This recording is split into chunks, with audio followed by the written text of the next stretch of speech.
'cause I'm addicted to what you and I realize. Lead the way, I follow. No need to say where we are heading now, babe. I follow to the edge of it all. So tell your good night, 'cause I'll find no matter what. Yeah, susceptible now before the moment flies, before it flies. So tell your good night, 'cause I'll find no matter what. Susceptible now before the moment flies.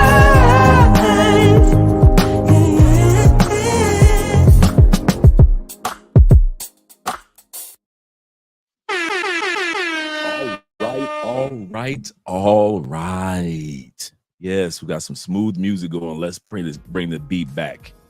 We got my man Aaron in the building for Black Men's Travel. We got a great live stream tonight. Tonight's topics, notice I said plural, topics tonight with my man Aaron. And this is a good one. He's the right man to discuss this topic with, since he's been on so many continents.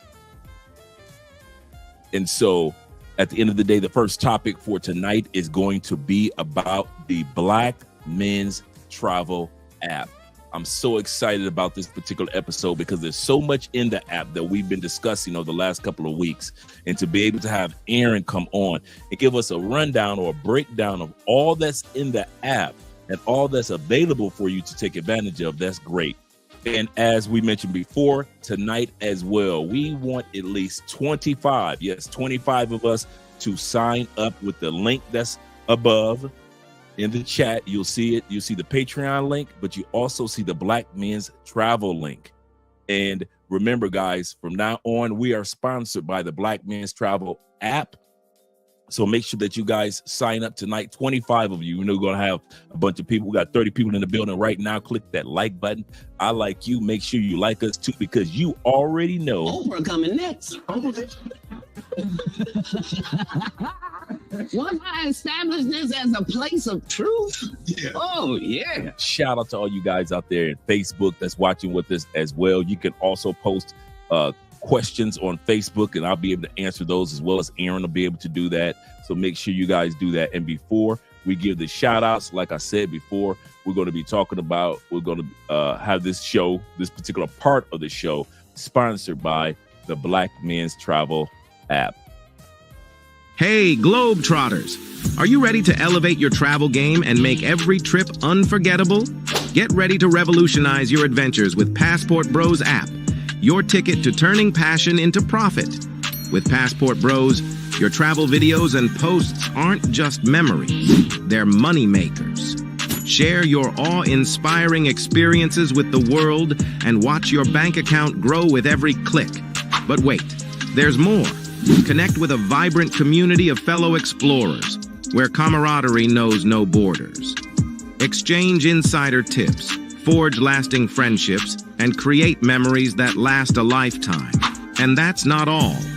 Gain access to exclusive discounts on accommodations, from cozy boutique hotels to luxurious resorts, ensuring you can travel in style without breaking the bank. So why settle for ordinary when you can experience the extraordinary? Join the Passport Bros app today and unlock a world of adventure, connection, and endless possibilities. Download the app now and let the journey of a lifetime begin.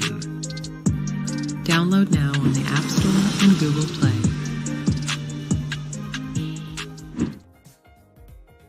That's right. Get that Passport Bro app. Once again, the link is at the top of the chat. Why deal? Why tolerate the ordinary when you can join your Passport Bro brothers and enjoy the extraordinary? Let me give a quick shout out real quick to my man Black Nubian, the Canadian boys at it again. I told this guy where I was from.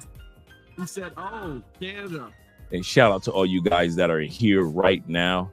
I'm going to just give the top 10 individuals a shout out, including the super chat. So if you put a super chat in, or if you're in the top 10 that walked in, I'll give you a shout out, because we're going to be working with Aaron when it comes to the Passport Bro app. We're going to be talking about that, but also we're going to be discussing a very important topic when it comes to black on black, how we all see and treat each other globally, because it's all over TikTok now. Yeah, the Africans versus the African Americans versus the African British or Black Brits versus blacks in other parts of the world. So we're going to talk about that and discuss what people are seeing, but also how the Black Men's Travel, how the Passport Bro movement is helping to bridge the divide between black people.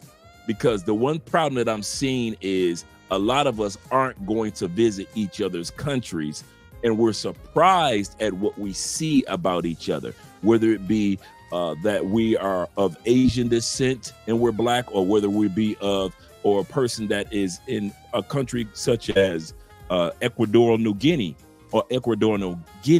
which is the only African country that actually speaks completely Spanish as well as English.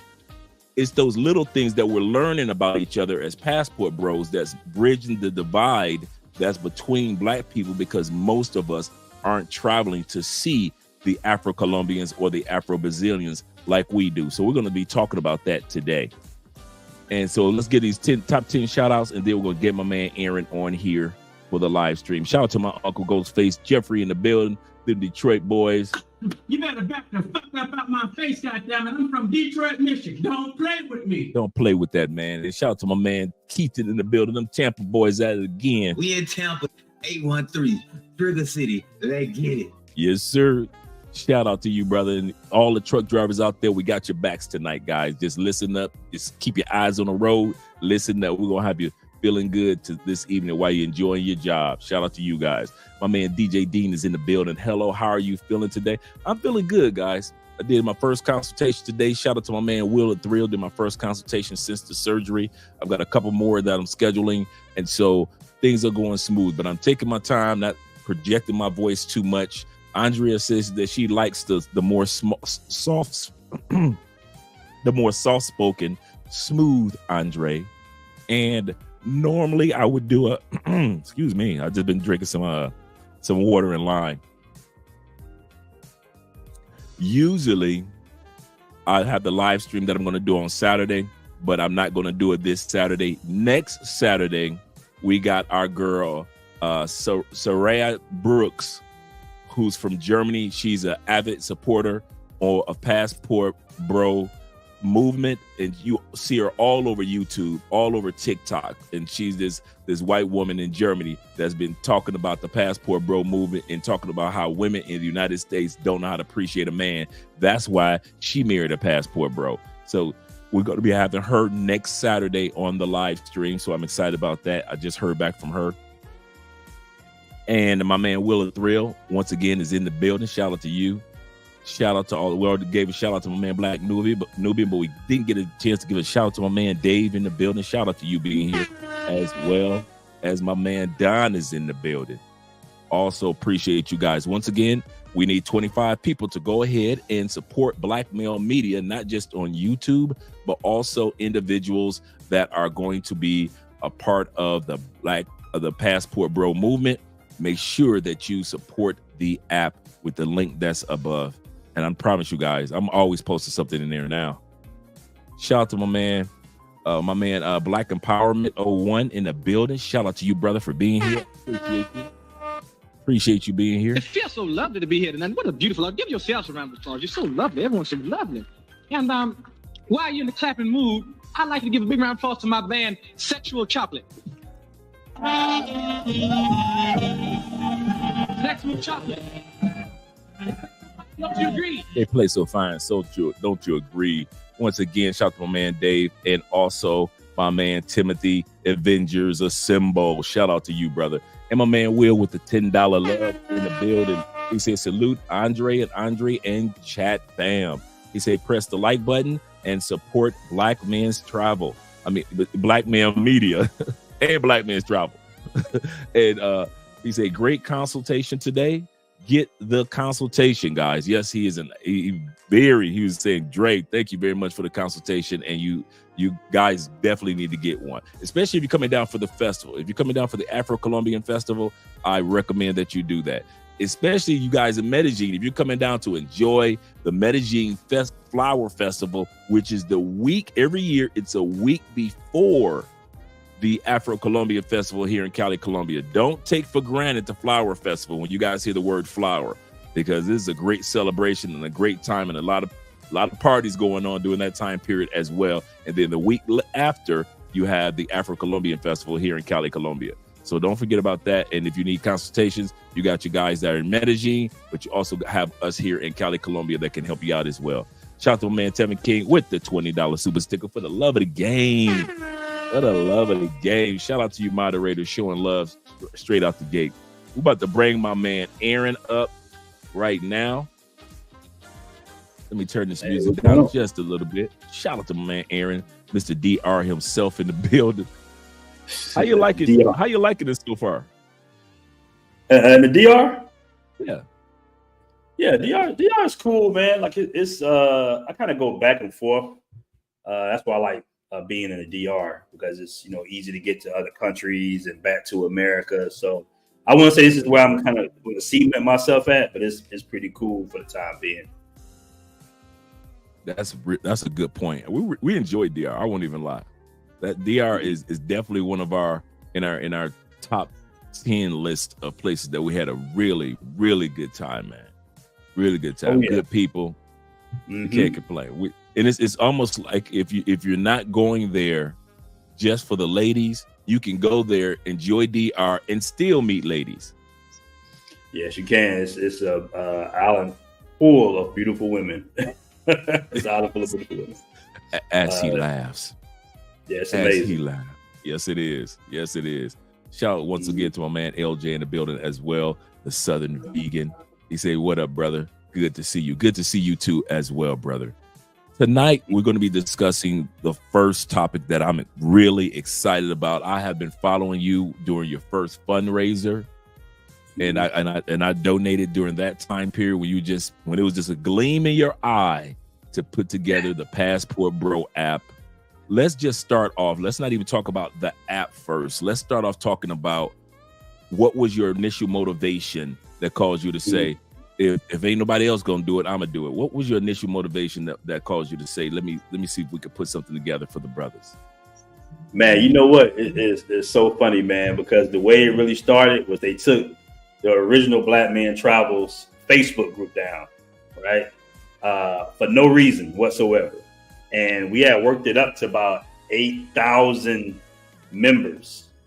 And I remember calling Cardell. I was just like, man, this is like what happened? Like, why? And they sent a screenshot and they said it was nudity. But the screenshot was a Robin Hood screenshot of somebody telling a member telling other members in the group how to invest. So they said that was nudity. At that point, I was like, wow, it took me almost a year and some change to build this up. We worked really hard. We didn't break any rules. And I said, okay, we must have triggered somebody at Facebook. So I was like, you know what? We got to find a different way. So let's just create a little website or something. That way we can at least, have everybody emails and stuff on the website so we can kind of continue growing our community. And then we talked about it, and we was like, well, what about an app? Let's just have our own social networking app. And I said, yeah, I don't know. But then I did like a vote in the new Black Man Travels 2.0 group. I did a vote. And then we said, okay, yeah, we're going to do our own app. And everybody was like, hell yeah, let's do it. So the vote was like everybody wanted to get an app. And then from there, we still was super worried about the Black Man Travels group. So we said, you know what? We can't call it Black Man Travels, because if we call it Black Man Travels, they're going to do it again because we didn't do nothing wrong the first time. And at that point, we started coming up with different names.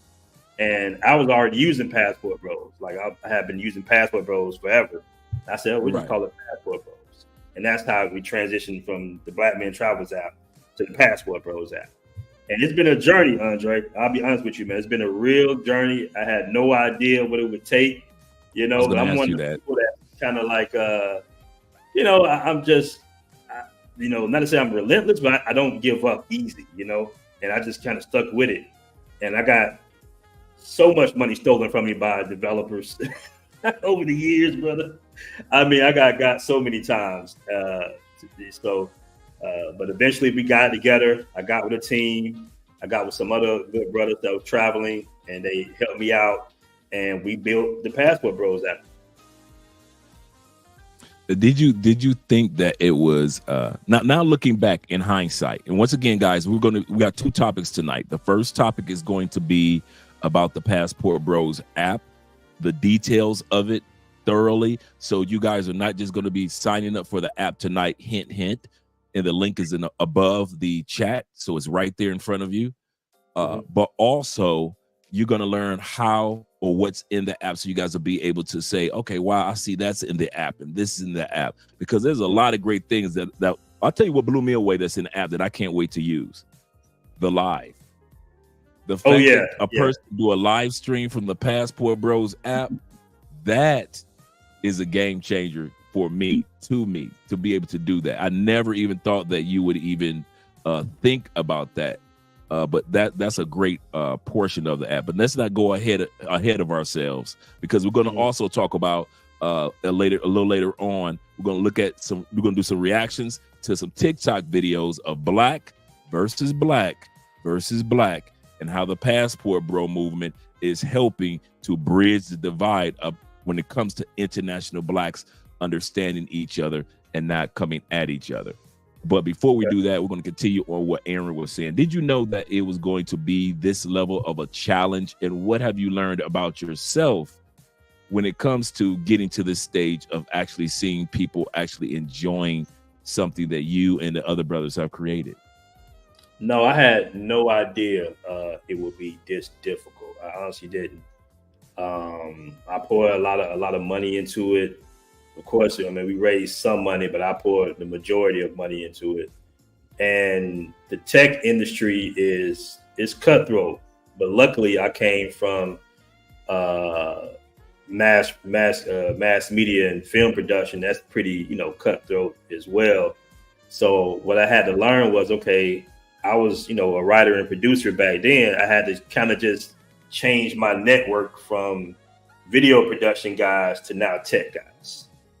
Right. So what I did was I said, okay, let me get a consultation from a guy who built apps from Ford, and just see what knowledge he can give me. And at the time, I didn't have enough money to pay him to build an app, but I said, okay, at least I can pay him for, a consultation. And he gave me a consultation and kind of pointed me in the right direction. And over time, I started to just build a network of pretty much tech guys, because I still don't consider myself to be a tech guy. I don't speak the necessarily tech language. I just know what the community wants. I'm a Passport Bro, so I know what they want. And all I have to do now is relay what, the community wants to the tech guys. And so that's the way it pretty much worked out. And I met with some brothers, and the funny thing was, I had tech guys throughout the process when I was dealing with other developers in India, and I went that whole route, the India guys, and it was just so hilarious, man, because the app, I thought the app was going to be done. I paid all this money, and then when they sent it to me, I couldn't do anything. I couldn't even log in. I was really disappointed. So through that process, I was still, talking to other Passport Bros, telling them what was going on. And that's when I said, hey, man, let's just come together as men and put this together ourselves. And that's kind of what we did. So I have actually two other business partners that I work with, and they're the tech department, and they kind of helped me create this app. That's excellent, man. When it comes to ventures on that scale, do you recommend that somebody, no matter what the cost to a certain extent, pay for a consultation in advance that would save them a lot of headache? And I'll tell you why I say that. Mm-hmm. You reminded me, I went to a public speaking event where Master P was at a business expo. And he said that on YouTube a few times, that he paid a certain amount of money to a particular attorney to give him the breakdown of the music industry from the legal point of view and what he should do. And it helped him out so much, and it saved him so many headaches down the line, because he can. And it was like, I forget, it was like 25,000 or 125,000. I forgot what it was, but he said it was so well worth it. I mean, we see the money that Master P has over the years, but he said the foundation was that consultation that he had. Absolutely. I 100% recommend consultations. I know within our community, consultations might be new to some of the, the bros, but in general, it's like a short, it's like a cheat sheet shortcut, right? You got a guy, and I'm just giving you my consultation by example. This brother had built like apps for like Ford and just some major apps, and he had years in the game. I'm talking about years. He was doing tech stuff before even apps were invented. He's always been in this space. So just imagine me paying him, and he's giving me all the information I need within like a 2 to 3 hour time frame. So now I got like 10, 15, 20 years of not only tech information, but just how the industry works in general, just how the app store works in general. I mean, it's just so many things you got to do just to get into the app stores, So those consultations are very important. I remember that Master P said he actually paid Michael Jackson's lawyer for a consultation. He paid like hundreds of thousands of dollars, like you said. So the consultation, it's just very important. That's kind of like the reason is because once you get the consultation, you can make a decision if you want to decide to go this route. Because I could have said, damn, that's a lot of money. That's a lot of time. That's a lot of effort. I'm just going to stick to YouTube. I could have said that, but he gave me the right information that I needed to know in order to make that decision. And that was the main thing I took from it. I said, you know what? I can do this. So I'm going to continue forward. The reason behind it, and it wasn't having nothing to do with me trying to make money. It was more so that I wanted to house our community because I saw the controversial coming down the line. I saw it coming. I said, man, it's just, even when it was Black Man Travels, it was a little controversy behind that.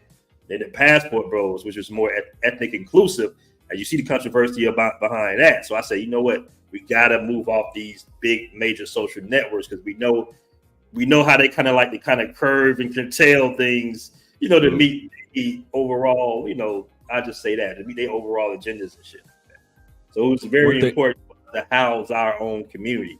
And it's a beautiful thing seeing all the guys traveling, Black men, white guys, Latino guys, Asian. You see them on the app. Everybody's on the app. This is basically men from the West who are all exchanging information. It's a beautiful thing to see. It really is. And it couldn't come along at a better time because you've got so much controversy that's taking place with travelers. And they're trying to say anybody with a passport is to be considered a passport bro. Some of the controversy that's taking place in the crackdowns, for example, that you and I are seeing that's taking place in Medellin, which we do cheer that on. I'm going to do a video in regards to the passport bros do support the crackdown of criminal entities that try to come to other countries and take advantage of young people. And so I'm going to be talking about that on not on the live stream. I'm going to do a video to let guys know that we support what Medellin is doing because nobody wants to see young people exploited at all. And that's not what we stand for. And so, but this came along at a great time to whereas the passport bro name could be tarnished on YouTube or it could be tarnished on Facebook, but yet and still, we still have a place where we could come together and share information. There's always somebody in the country that you want to go to. That's the other thing that I really like about the Passport Bro app. It is so diverse and so many people on the app right now, guys, that most of the major countries that most of us go to, and many, and I mean many of the countries that many of us don't go to are on the app. So you never have to feel like you're alone. As long as you have that app, there are so many people that you connect to. You can join membership of another person's page. That's what I like about that too. I'm always getting requests of guys. Hey Dre, I want to link up with you. And so I'll let you explain how the app works. But before we go there, the last thing I want to ask you is this regarding before we talk about the app, the J curve of your learning experience. Now, you guys have heard me say before, the J curve is when you first have a goal and you're going to always go down into your learning experience. Then you start moving up into your prosperity. That's the J curve. That's a business mantra, but it could also be used in life. That's what my mentor or my career when I was a college recruiter taught me. She taught me, Andre, you're going to go through the J curve. Don't feel like she says it's going to take you 2 years to become a good college recruiter. And I'm like, 2 years? You guys want to keep me around for 2? Most jobs are like, if you ain't got it right out the gate, you ain't gonna get it. We'll let you go. But she told me, she said, we're not expecting anything from you now. We're expecting you to drop down and learn how to be an academic college recruiter. Everything from the Pell Grants to the scholarships to interviewing parents to interviewing students to walking student tours to doing college fairs. All those things you need to learn to do. So I had to fall down into the J curve. Aaron is letting you guys know when it comes to whatever endeavor you want to go into, whether it be relocating, whether it be starting a business, or whether you want to start your own app or YouTube channels or online business, you're going to go into the J curve. J curve, the bottom of your J is the learning portion of your experience or your business. The reason why I said that, Aaron, is do you find yourself still at the bottom of your J curve? Because no matter how much I've accomplished, I feel like is it still so much more to learn before I start going up and being like the other, the Angry Mans and all the other guys that are mega successful on YouTube. Yeah, most definitely, man. I'm always in student mode, learning. And the cool thing about YouTube is a great engine. It's a great organic engine for not only marketing whatever products, but marketing yourself. And, you get to see somebody's journey from beginning to end. Not get to end, but, from the very beginning. True. And you definitely see, because people were at first, Andre, people was like saying, where the app at? People would run up to me all up in Thailand in the club, like, hey, brother, I donated to the app. What happened to the app, man? What's going on? They was, saying I was a con man and shit. I'm like, nah, man, it's just, I've been, developing these apps and I've been getting burnt, man. If I could show you the first iteration, the first app, actually, you'd be like, what's that? Right. But that was where I started. It was a little dinky little app, then another app, and then, I had a few people on that app. Then the beta app that was released in June of last year, and now we on this version of the app. So it just takes its time. It's a process. Yes, it's definitely what you call like a learning curve to this, especially when you're going from one industry to another. Because I can tell you how to make an independent film with my eyes closed, but I couldn't tell you how to make an app 2 years ago, right? Like I could make you a budget of $20,000 to make it look like a Hollywood blockbuster, minus explosions and car crashes. But just the look of it, I could make it look like or I can put together the team to make it look a certain way. But now I'm just transferring to another industry, and it's exciting. It's exciting to be learning something new, and just to be meeting, people from a different industry when I'm kind of used to the film production industry. True. I agree with you 100% of all the people that I've met on this particular journey. And now I'm meeting people from another leg of this journey when it comes to content creation and brand deals and things like that. So that's exciting, man. Let's get started with discussing the app itself. Do you have anything you want to pull up, or you just want to discuss it? Discuss it bit by bit. Yeah, I've shared my screen right now. Okay. I don't know if you see it.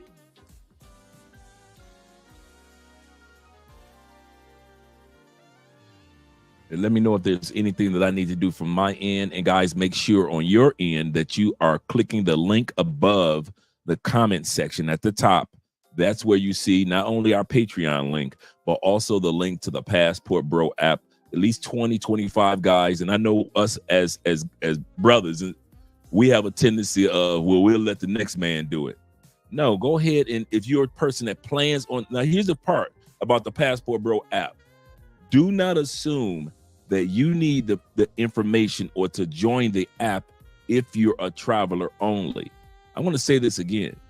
If you don't plan on traveling for the next 5 years, you definitely need to be in the Passport Bro app, because nobody's going to understand the future of your plans of relocating or the future of your plan on vacationing like the guys in the app.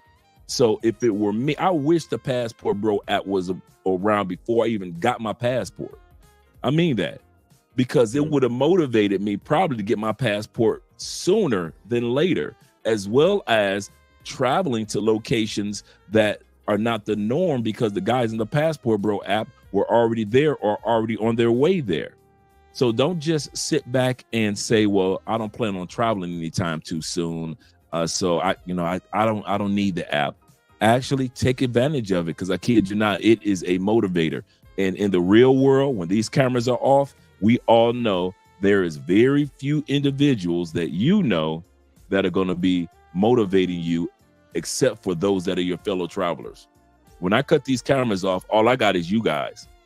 All I have is fellow travelers when it comes to this aspect of living in other countries, visiting other countries, some of the behavior patterns of cultures in other countries. Nobody understands me and my family. None of my true friends understand me. The only people that understand me are my fellow travelers, the passport kings, the blue book gentlemen, the enlightened black men, the enlightened men, the passport cartels.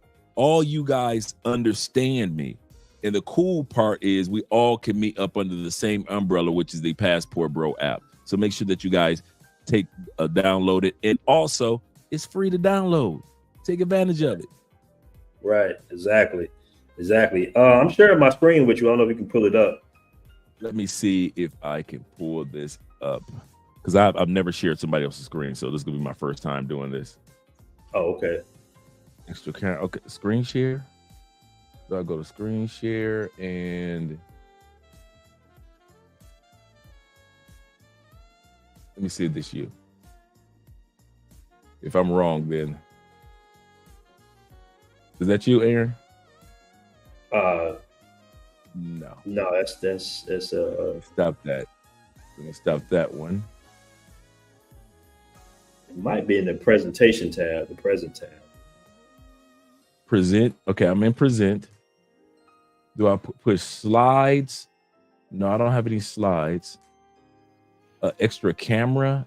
No, I don't have an extra camera. I think it'd be like, it should be, hold on, let me see if it's. Or should I push in this link that you may also want to share your guests? You know, those instructions. And I know it's here because I've, go ahead. Do you see the below the screen where the share screen is at? Share screen. I'm in there. Okay. Is it I see Chrome, I see Windows, and I see entire screen. Yeah, I can't see what's on your side. Let me just try starting over again. So I'm hitting present, I hit share screen. Let me see something. Let me go in here. Demo.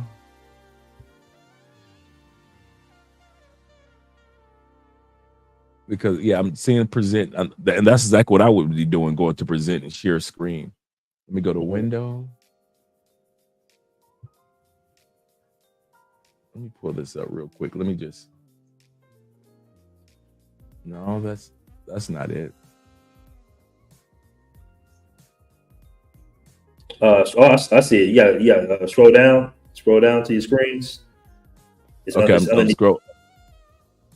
So I need to scroll down. Yeah, you see where like where the guests are at, where I'm at. It's like underneath me. Okay. I see what you're saying. Like put us to the side, in other words. Let me see right here. I have us right here, right there. I'm moving us out of the way. Go back to your share screen tabs. Okay, give me a second. I see. Let me put this right here. And then I go to share screen tabs. I'm in share screen. Well, you see where like my you see Wait a where minute. Wait a minute. Wait a minute. Let me cancel that out. 1, 2, 3. African. That's not it. But when we're speaking, That's a video that we're going to be doing in a second. I see it. You know what? That's what I get. I forgot to add. That was my fault, brother. Yeah, it's all good. That was my. And you know what? The crazy part, it was sitting there the whole time, and I thought that was a video that I uploaded. Yeah, I literally was glancing past it. Okay. But yeah, this is basically like the desktop version of the app. It's kind of like how Facebook has a desktop version of their application. And this is just guys, just posting. Let's see, that's you right there with your post for what we're doing right now. All right. That's my man, Horace. Shout out to my man Horace. Okay. He was just here a couple weeks ago too. Okay, excellent. This is guys, my man Bert Ross right there out there in Malaysia. And those are just pics that were just posted over the last day or two. Right, this is like a few hours ago, I believe. Oh, yeah, just you a few got hours ago. different guys. Yeah, man, guys just posting they ladies peacefully. There you go. All right, there's a little ad right there. Let's stop right there for a second, Aaron. Let's stop at that photo with the guy with his girl. Let's go back to that. That right there. As you guys can see, you can also write script above the photo. So it's going to ask you. It's just like what Facebook does when it says, "What do you want to say?" or "What do you want to ask?" or whatever it is. You would post your photo. It allows you to post your photo in there, but you also can write script at the top of the photo. So when you actually, how about we do this, Aaron? How about you do a sample of posting? So let guys know what it's like to post in the I don't care if you post a video link or from your channel or post a photo, but write something at the top of it too, and let these guys see step by step the process, because that's what we really want guys to get a idea of what you can actually do inside the app. Okay, cool. All right, so when you go to post, you see the live button right there, creating the album. Of course, you can check in. It's a travel app, so you can check in. I go here. I just put Thailand right here. Okay, and then you can upload a photo. Let's see here. Yep. Andrea, trying to make sure I'm not drinking alcohol tonight. I was telling her I was drinking water. Okay. And then when you scroll down, you have the option to put adult content. But you got the enable tips. Now for the enable tips, you have to be in the monetization program, meaning it's like $5 to $15 a month, depending on which tier you choose. And that way you can participate in our monetization, which means that you can receive tips from other members. All right. I have, if I'm looking in my app right now, just from the video posting, if you post something, somebody can actually give you a tip, just like at a restaurant tip. And let me pull mine up in a second while you continue to go on. Okay. And you got a subscribers only. This is for like somewhat like your Patreon content, like your exclusive content for guys that actually have sub, to you basically. So you can do different subscription tiers, $5 a month, $10 a month, $15 a month. This is kind of like to take the place of Patreon. Even though you have a Patreon, you can use this as well because you have a whole lot more freedom than you would on a Patreon, right? And you also have what they call paid posts. These is posts that people will pay to access. So say you got, something exclusive, whether it be a video or a photo or something, and you in an exclusive area, you don't really want to put everybody else on like that. You can put paid posts as well. All right, but I did enable the tips here. And there you have it. There's a little. And I've been in the app, and I've been posting. Aaron told me, he said, Dre, when you post videos, make sure that you scroll down. And Aaron, once again, Aaron is going to do a walkthrough of what we're talking about. Make sure that you push the button to receive a tip. And this hasn't even been 3 weeks, guys. I kid you not. Since the post that I put in, I have over $21 in my wallet, and now I'll let you explain what the points are, but I have over 95 points. I think there's 95.15 tips or points. The tips I have is 20. I'm talking about cash.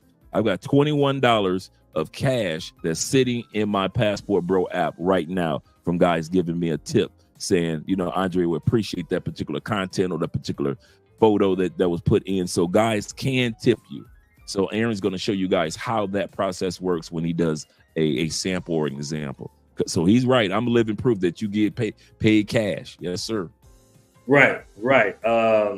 And this is the post from another member right here called Mr. Zoo. He says, I made about $20 in tips so far off randomly posting the content.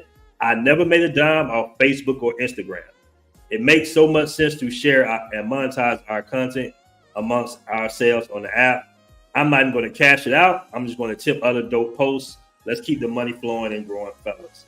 So not only, right? Yeah. You this morning. They're just showing support, man. People see good content. They say, "Hey, man, let me donate to them." That was some good information. And you know where this came from, Andre? This idea came from a brother that posted him and his two boys. They were in, I believe, Taiwan or something. They were somewhere in Asia, and just to see, a dad with his sons traveling, and they had to take a picture like in a mountain. There was like a mountain or something behind them, like a landmark behind them. And this was in the Facebook group. I said, man, I would love to just shoot this guy like $5, $10, or $15, because that was a special moment, I'm sure, for him. But just seeing that, it's like, man, I would love to just take on $20, bro. Take the kids somewhere or something like that. And I thought about it. I said, man, on the Facebook group, you got guys that make really good content. And as an ad man, you can see the reach of their content. So we got 24,000 people in our Facebook group, right? Somebody makes a post. That post reaches 8,500 people. So I said, man, just imagine if out of them 8,500 people, 800 of them, which is like 10%, a little less than 10%, put up $1 or $2. That makes a major difference. And so that was my idea for doing the tipping service. I wanted to be able for guys to be able to monetize, and it's funny because so many guys are like, okay, it's $5 a month, but I got $25 in my account, right? So it's almost like the app is free, because if all you gotta do is post good content, and I guarantee the brothers on here, the Passport Bros on here, would definitely 100% support, right? Because the thing about the Passport Bros, and I started this at the very beginning of the inception of Guys Traveling from the Facebook group and everything, I said, we are a solution-based group. Andre, I got a lot of arrows coming over the hill first, being in the very beginning. I'm sure you got a lot of arrows too coming over the hill first. Because before Passport Bros, it was just guys sitting on panels for 4-5 hours complaining about women, right? And I would go on those panels, Andre, and I say, hey, man, I feel what y'all saying. I identify what y'all saying. It is very difficult being over like 20, 25 or after college years to find a woman that's going to follow your program and help cement your legacy and help build your purpose. It's difficult in America because they got their own thing going on. It's the West. I agree with that, but what's the solution, right? And I was saying, well, I follow Charles Tyler. I seen Al Greaves frustrated.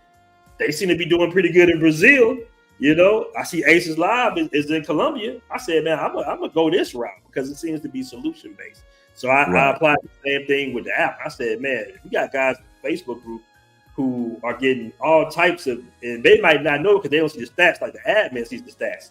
But I'm seeing them get 100-some thousand views and on reach on the in the group, and they're not making any money off of it. So I said, you know what, we're going to switch that up. And this was one of the most important things about the app, besides the analytic dashboard that we have for you. It's also the ability to be able to tip each other. And right, you see on the screen right there, you got you can send money to people. You can replenish your credit. So this is how you replenish your wallet. You can use PayPal or your debit or credit card. And this is your affiliates credit. All right. You got a marketplace credit and a monetization credit. All right. So all those right there are pretty much what you benefit off of for posting content within the app. Also sharing your unique link to refer people back to the app. So basically, when you share your link, somebody clicks on the link. Then if they sign up for like one of the subscription packages, the Passport Bro Jet Setter, which is $15, you get 20% of that. Also, if you start out for just being a Passport Bro, $5, you get 20% of that as well. So that would be in your affiliate credit. True. So he's absolutely correct. You guys can get an affiliate link for other individuals to sign up. If you're a content creator, that's important for you. And also, Aaron is also showcasing the video. And once again, as you see the videos work great on the app as well as on the desktop. So that's a good thing as well. And also, I like the fact, like I said, you guys can write text above and explaining what the topic is about. So it's not, let's put it like this. Let's come right out the gate. It's not generic. Like, we as brothers and sisters, sometimes we'll be known for us not being focused as much on customer service.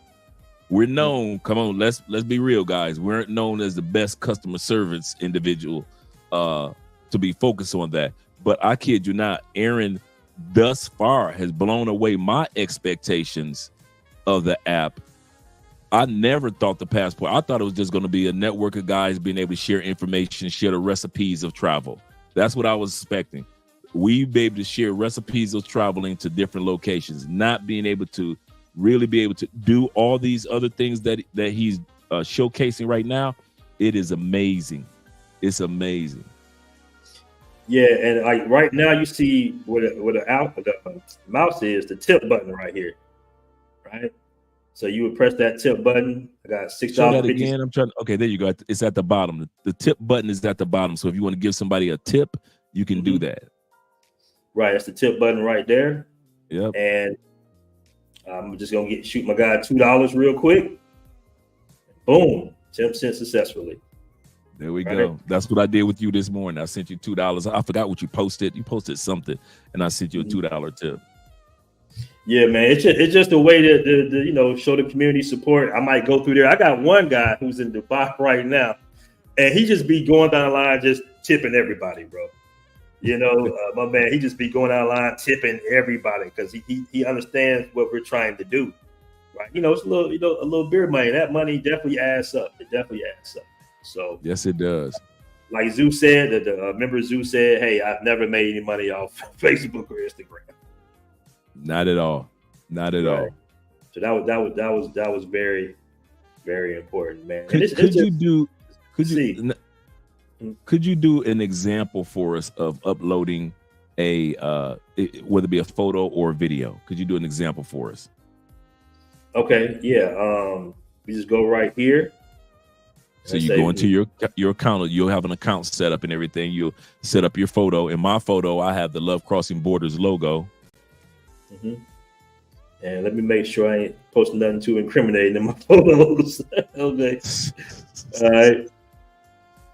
All right. That's a picture out there in Brazil. Let's see here.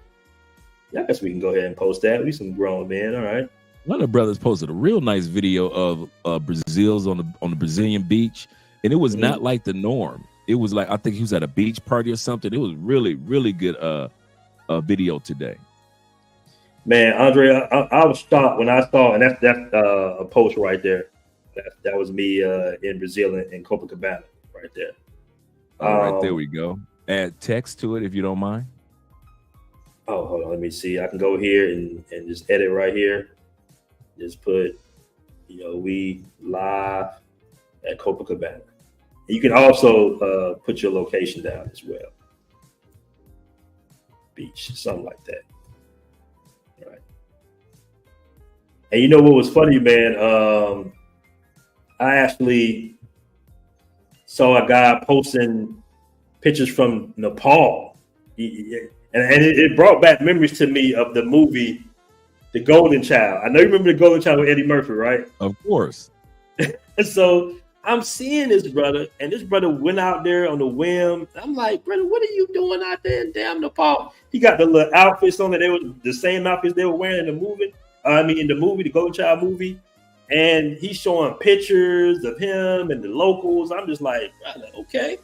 And, it's just good to see guys just being all around the world, because men are supposed to be explorers. I'm not saying women can explore as well, but man, it's something about, and it's just something special about being in a foreign country. It has nothing to do with the women or none of that. It's just you somewhere and you see the most beautiful landscape you will ever see in the world. And at some point you get like a spiritual you do. Because it's like, okay, I know for a fact my father didn't see this, my grandfather wasn't able to see this, my great grandfather probably wasn't able to see this. So we got to really revel in the fact that we are beyond blessed, despite all the issues that Americans face and that in some cases black men face. We got more opportunity than we probably had in a very long time, right? And that's why I said, hey man, it's important for us to have our own platform, and then to be able to work with other guys, to work with Indian guys, white guys, and my tech team, to be able to work with other ethnicities of men, and for a common goal and accomplish something is very satisfying, man. This right here this journey has been probably the most satisfying journey that I've ever been involved with, besides coming out with my first independent film back in the day. And I can see that, man. And that's why I'm proud, and we on this channel at least, and I know others do, support the Passport Bro movement as well as the Passport Bro app, because I see it's not like only one or two people are in the app posting, or there's a post every blue moon. Guys are posting on a regular basis, non-stop. I kid you not. It is amazing to sit back and see individuals. I actually, if I'm not mistaken, I was looking at Ultimate Warrior on the app. Shout out to Ultimate Warrior in the building. I was either on Instagram or I think it was on the Passport Bro app. I had never seen Ultimate Warrior before, right? And I think I was looking at a photo of Ultimate Warrior. Let me know if you're on the app. I think I'm looking at the app and I'm like, hey, that's Ultimate. Okay, cool. So you get a chance to see what some of the guys that you're in the live streams all the time with, what these guys actually look like. So you get a chance to enjoy that moment, to say, oh, that brother is here, that brother is there. Or I didn't know Ultimate Warrior was so young. I didn't know he was one of the young cool brothers. I didn't know, but to sit back and be able to see these guys, like I said, I think I saw there was in the Passport Bro app or on the Passport Bro Facebook, but I believe it was on the app, because I was on the app this morning and I just happened to be going through, and Ultimate Warrior's name came across. But shout out to you, Ultimate Warrior, being in the building. Yes, sir. Very and right now, just tips going in and tips coming out. So as you can see, it's just money just being exchanged basically with other members. Yeah, and that's the cool part, man. And it's the one thing that I like about it also, Aaron, is that you guys have made it such a smooth app to use. Such a smooth app to use. Now, let's talk about some of the other features in there that most guys don't either notice or know about. Okay, we can go to the blogs right here. All right, and the funny thing is, I have a special place in my heart for blogs. That's where it all started. When I went to Brazil back in 2017, the first thing I did was I started a blog called Black Man Travels. And I was writing about my experience in Brazil. And I wrote an article, and I posted that article in the Black Man's Option. And it just went, mini viral within the travel space.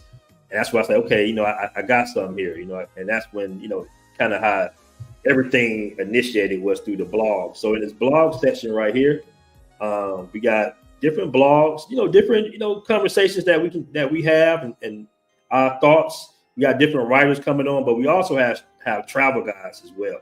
And the travel guides are very, very important. You know, sometimes it's easier to take your time and digest something. Videos are great, but sometimes it's good to read as well. True. All right, so this is the travel guide here to Cambodia.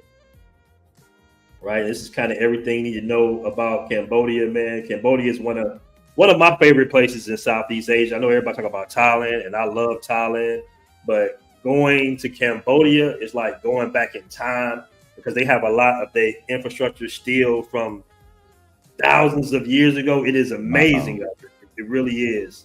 And, you know, I tell them about the museum out there in Phnom Penh and this recipe right here, this what they call happy pizza, right? So happy pizza, you know, it's kind of like a kind of a secret Cambodian national dish. And they call it happy pizza because it has that, you know, that sticky icky infused in it. Right. Wow. So, that's why they call it happy pizza. Right. Yeah. Little things like this. Now, keep in mind, it's illegal there, but they figure out a way to kind of put it in their pizza. When you eat it, you become happy, basically. So it's called happy pizza. And these are just some of the little hidden gems within some of the travel guides. You probably won't see this type of travel guide anywhere else, you know, on the internet, in my opinion. And then, of course, we have it with, you know, historical facts. I have a travel vlog in it as well. And also some of the dark history about some of these cities, you know, that we travel to, man. But this is what one of my favorite travel guides right here was the one to Cambodia, because I truly had a great experience with that, man. It was amazing. Like I've never walked in like a temple that was. As a matter of fact, I went, Andre, where they filmed Tomb Raider. Oh, wow. Jolie, that wasn't a set. That was actual Angkor Wat, right? And that's been around for centuries. So it was very special. And we also have vlogs here on just men's health, stuff like that. You know, just the blue pill, you know, natural supplements, and we got other writers coming through as well. So I think the travel is real important. You know, some guys, and I like how somebody just said in the comments about the quality of the AI and the quality of the photos in the app as well. It doesn't look like it's fuzzy, or, you know, when you post a photo, it looks generic. All the videos if I drop a video, which I just dropped, you know, you guys already saw, I dropped the link to this particular live stream in there. It's extremely, that's another thing that I enjoy, that you guys have really good. The app just brings so much clarity to whatever photo that's dropped. It doesn't look generic at all. Yeah, that was one of the big things I went over with the developers in India. It was kind of like a cultural, not cultural separation, I want to say, but I kept trying to get on them about the UI, which is like the user interface of the app. And I told them this was subpar because, you know, we like colorful things in America and everything, and they app was dated. So I met another developer who was really good at UI. Basically, that was his strong point, was the graphical design that was, you know, up to date, and that was, you know, I call it more Americanized standards, basically. And he helped to develop the color scheme of the actual app. So that's why it looks so good. Because the reason I didn't release the other apps, Andre, was because it just wasn't up to par to what Americans are used to. It was okay, but, you know, it might have even been functional, but the user interface looked really dated. Just think Facebook 2010. You know, that's what it was giving me. I'm like, no, man, this not gonna. This ain't gonna do it. We got to have the graphics and the colors.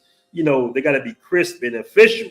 You know, because Passport Bros is a brand, so that's why it was important to get the UI in there.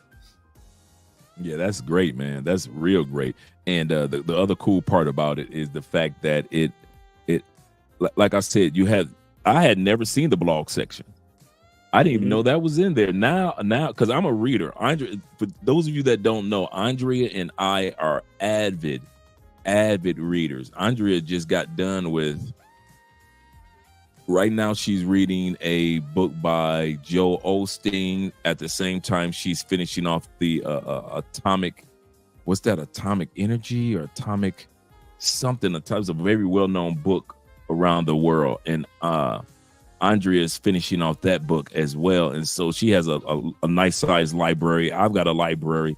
So to know that there's a library inside of the app of articles and blogs that I could read even before I go to these locations, because we're planning on going to that part of the world at the end of the year.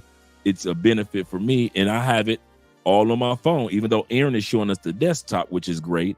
But it's great to know that you can also take advantage of all those things that he's saying by way of your telephone as well. Yes, absolutely. And trust me, our travel blog is much different than what you would normally see. We really get in there, and we can really, since it's our own platform, we can really give you the information that a lot of guys want about travel. So, it's good, man. It's very good. That is excellent. Let's talk about the portion that I've never seen used, but I'm excited about, the going live on the live stream. Yes, we just other did. areas you want to talk about that, but that you want to talk about. But I also want to. I'm excited about that because I guess I kind of jumped the gun. No. The live stream, we just did a test run yesterday. Actually, we had a meeting and we were testing different softwares to kind of merge into the app. So the live stream is probably going to be more crisp than what you would see even on YouTube. Like, we have a live stream that's almost, not almost, but it's definitely up to par to industry standards, but it's also our audio rooms. So for example, we have a lot of strong conversations on YouTube, Andre. And we know that we have to kind of codify everything, because it's YouTube. Right. It's like having a TV show on Channel 2, ABC, right? But on the app, our streams are going to be more HBO. So that's what we're excited about. Like, we're really going to be able to, really go in all the beefs. We're going to have Raise the Raise on there, you on there. We're going to really be able to say, hey, we ain't on the YouTube app now. Like, we on the Passport Bros app. Right. So I'm gonna tell That's right. About you, that type of stuff. So it's great. It's like it's going to be awesome, man. It's going to be awesome. I'm excited. I won't lie. Yeah. Because, like I say, you say one thing wrong, YouTube pick that monetization away. So that's why it's like on our platform. And we got two separate types of lives. We got the lives like we have right now, like me, you talking right now, like a podcast type setting. We have that. Right. And we also have like the Instagram live as well. So when guys are in Croatia or Brazil, they want to go live, but they not comfortable, going live on YouTube, they'll be able to go live on the app, So you can come to Cabana Beach, you can go live on the app, stuff like that. That's what's up. If someone wanted to be a part of the blog team, what would they have to do? Oh, it's really easy. You just upload the blog. That's it. Oh, there we go. You can totally just go to the blog section and just upload it yourself. Right here, just a little bit further. And you just hit create blog. And the cool thing about this is you can receive tips, or you can kind of block it, right? So you got guys say, okay, I wrote a real detailed blog about a city you never heard of, or something like that. Some city in Malaysia or something that is dope, and you wrote a blog. You can either put a paywall in front of it, make guys sub to you, or you can put a paywall in front of it just for them to get to that particular post, or you can just put it out for free and then just put a tip button underneath it. And now you're monetizing your content. Now you can make money with blogs again. But blogs don't really make any money no more. So people don't write them like that. Right. Unless you want to see 1,000 ads. Now, I know y'all guys hate this. I know when you're trying to read something, you see all the pop-up commercials and the pop-up ads. You're like, man, come on, I just want to read the damn article. That's because they don't have no other way to monetize it. So with this, if you read, somebody writes a informative blog, you can shoot them $1 or $2, whatever, 50 cents or something. Just say, okay, that was a real good read. I can get information. Right. The writer a couple of bucks, Is it another section that you want to show us? Now, we already looked at, when you first go on, could you show them how to set up their account who doesn't know how to set up their account? Okay, well, yeah, you can. It's pretty easy. I'll give you a perfect example. When you are trying to, you're first logging in, you're like, okay, does it? I guess it is easy. You're right, because when I first logged in, it had it right there in front of you, how to add your photo, or what name did you want to use, all those things. So you were absolutely correct. It was pretty easy. Yeah, it's very similar to Facebook. You just pretty much sign up, and then you will get to basically select which different types of tiers. I don't know if I can. Let me see if I can sign out real quick. But yeah, you would basically just sign up right here. Like I said, this is the desktop version, but you will see this right here, get on Google Play and all that stuff. And you would basically just sign in, or sign up rather, and put your information just like any other network. The funny part is, I didn't even know that you had the desktop. You must sign up right now. But what happens is you just get to choose if you want to be a Passport Bro jet setter, which is $15 a month. That gives you more access to different things. You get access to different types of content, exclusive content. You get invited to private events around the world. You get to be able to boost your posts. So if you're selling something, you can kind of boost it up throughout the community.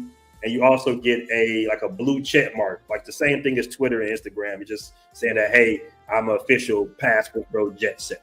That's for the $15 a month. Then you got the $5 a month. That's like the Passport Bro.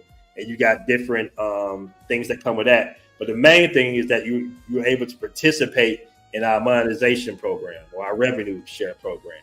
And that way you can give tips and you can receive tips. And I can guarantee you, if you're one of them guys that, even if you're not one of them guys travel, but if you just provide good content within the month, I promise you will get that $5 back. Okay. Because I go through with $100 and just flood the whole community. When I see that tip button, I say, up $4, up $5, up $10. And other guys do the same thing as well.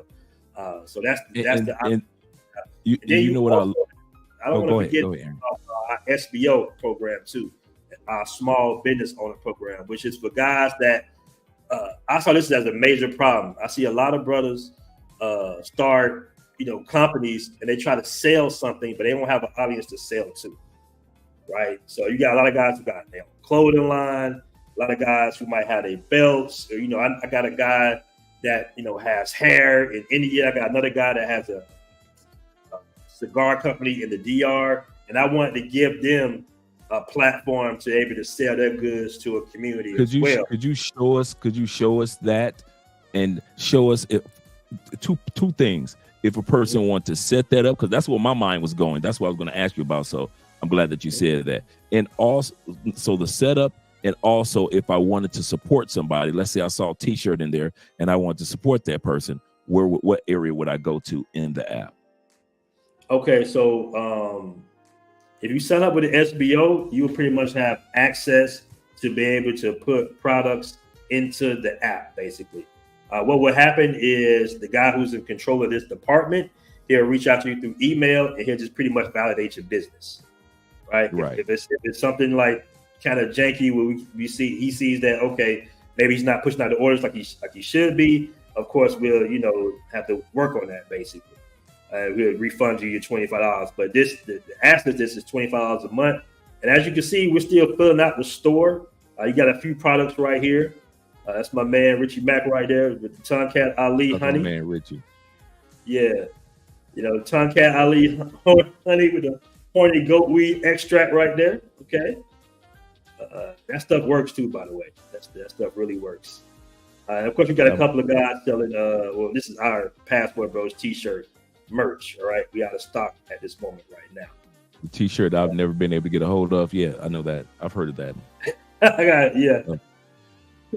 But yeah, this is just the different products in our store for our SBO. So we actually have some guys that are signed up, but they haven't uploaded products as of yet. So we got some different products coming online very soon. Very soon. So that's our SBO. Like I said, we wanted to provide pretty much supportive community to guys that are, thriving entrepreneurs. We thought it was very, this was actually the first thing, that we was intending to do even before the iteration of the app. We wanted to create somewhat of a marketplace for guys to be able to have some type of, community-based support. So this is one of the big things, and it's a blessing to see that after all these years for it to actually come to fruition. And then when you mentioned the points earlier, the points would apply to products in the actual app store. So let's say you got 1,000 points. Well, you can use those 1,000 points to maybe get $3 to $4 off a product in the actual app store. I noticed that. Our marketplace. I did notice that. Right. So and I think, I think I'm going to, the reason why I was asking about the blog, I think I'm going to start creating a Cologne blog. Because you know how I am with the Cologne game. And so I really think, with the affiliate links and the get guys discounts and actually talk about different brands, talk about colognes that are out there that are coming down the turnpike, as well as colognes for different occasions. Just in case you guys were wondering, let me move Aaron and out of the way for a second. Cologne of the night is one of the old school. You can get this one at Marshall's cologne, but it's an excellent cologne for actually it's a cologne that's good for your late night when you're just relaxing at the house, or late night when you are getting ready to go to sleep. Because I wear colognes when I go to sleep as well. After I shower, I'm putting on a cologne, but I don't want something that's strong and something I'm wearing to the club. But this VIP, the 212 for men, this has been out for a while, and it is an excellent out of the shower cologne. It's not one that projects all over the place, but for some, see, I'm gonna tell you guys something. Sometimes you put cologne on. Some of you guys are like, you wear cologne, you're gonna go to sleep. Yes, not for me, but for her. Why?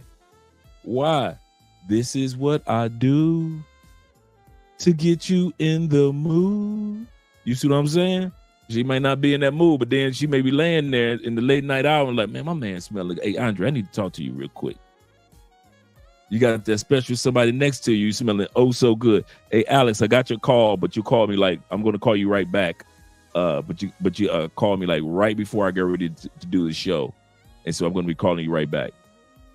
Let's hit these before we come back to the app and continue to go through that. Let's hit these super chats real quick.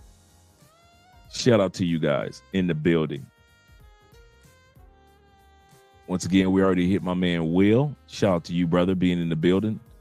And my man Tevin King with the $20 love. My man Corey is in the building as well. Shout out to my man Black Scorpion. Last live stream with the $5 super chat, as well as my man Corey once again with the 149 in the building. I'll take that love in the building. Shout out to you.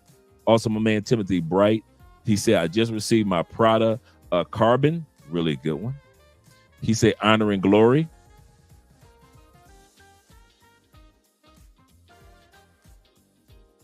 Right here. This is honor and glory. Very, very good cologne. Very good cologne. Oh, that's good. That is good. That is, just in case you guys are wondering, if you want it, you know how we always talk about Rave Now, the pineapple that just comes straight at you is an excellent cologne for men. This one is a pineapple cologne, but it's so smooth. This is like if you could take the pineapple scent of Ventus or Rave Now and make it for grown men. That's what this honor and glory is. And it's only 20, 25 bucks, maybe 30 bucks.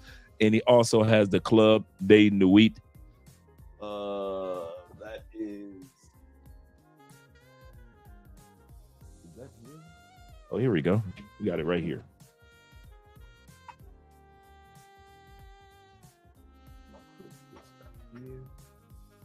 And so he just ordered this one.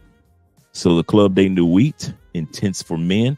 This is a Creed Aventus clone. So if you don't have $450 to buy Creed, and it's not the original Creed anyway, but if you want to buy you a Creed clone that is somewhat like the original Creed, you would take this and enjoy it, and you would also purchase your Rave Now.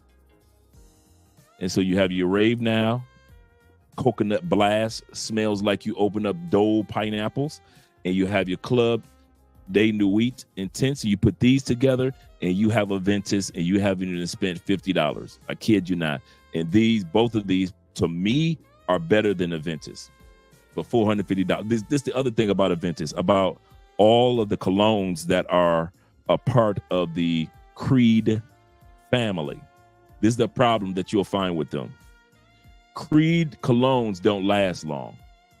You'll find yourself smelling great for about 2 hours, and you have to spray yourself again with Creed colognes. It doesn't matter which one. They smell great, don't get me wrong.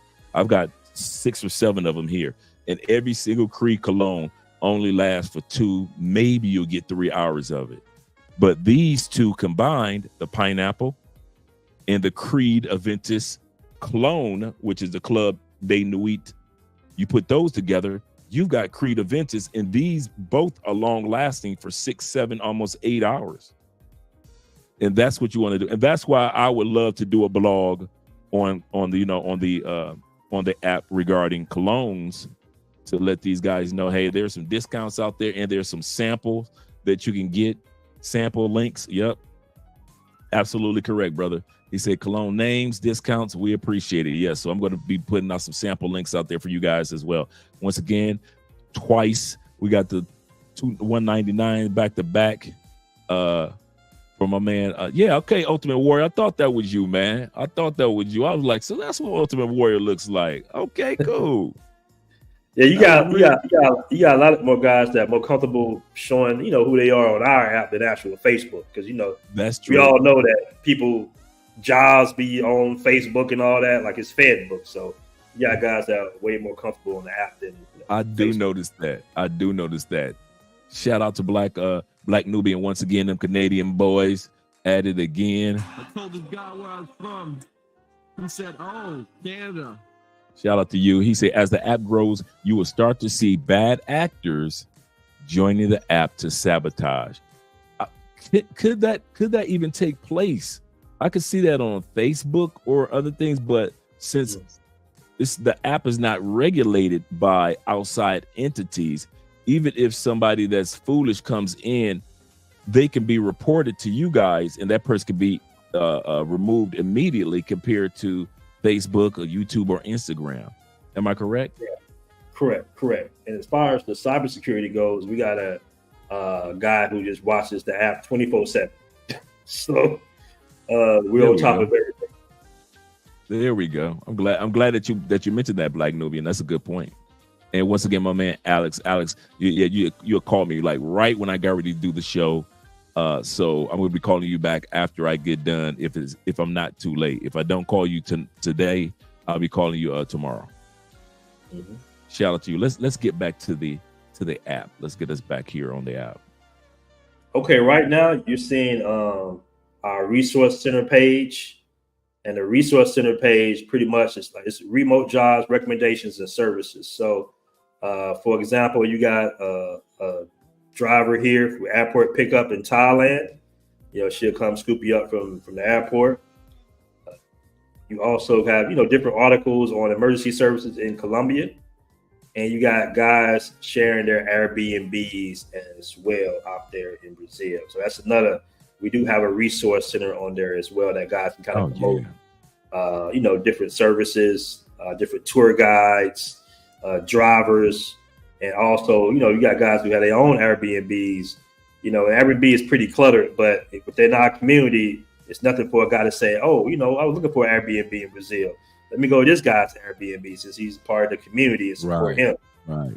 And the good thing about it is everything is validated, right? So when somebody sends us, okay, this is the Airbnb, we check it out. We say, okay, this is cool. This has an American standard. He has some good reviews. And then we kind of do our own review once we hear from the guy and everything like that. So it's actually, that's pretty much our recommendations page right there. Oh yeah. That's nice, man. That is nice. Man, to see all this coming to fruition. And I know you said that you guys got some other things that's coming down the turnpike that'll surprise guys as well. Right. Yep. Sure do. We have a lot of, it's always a work in progress when it comes to an app. It's like having your own little universe, our own little city, right? So we constantly improving on the infrastructure of the application constantly.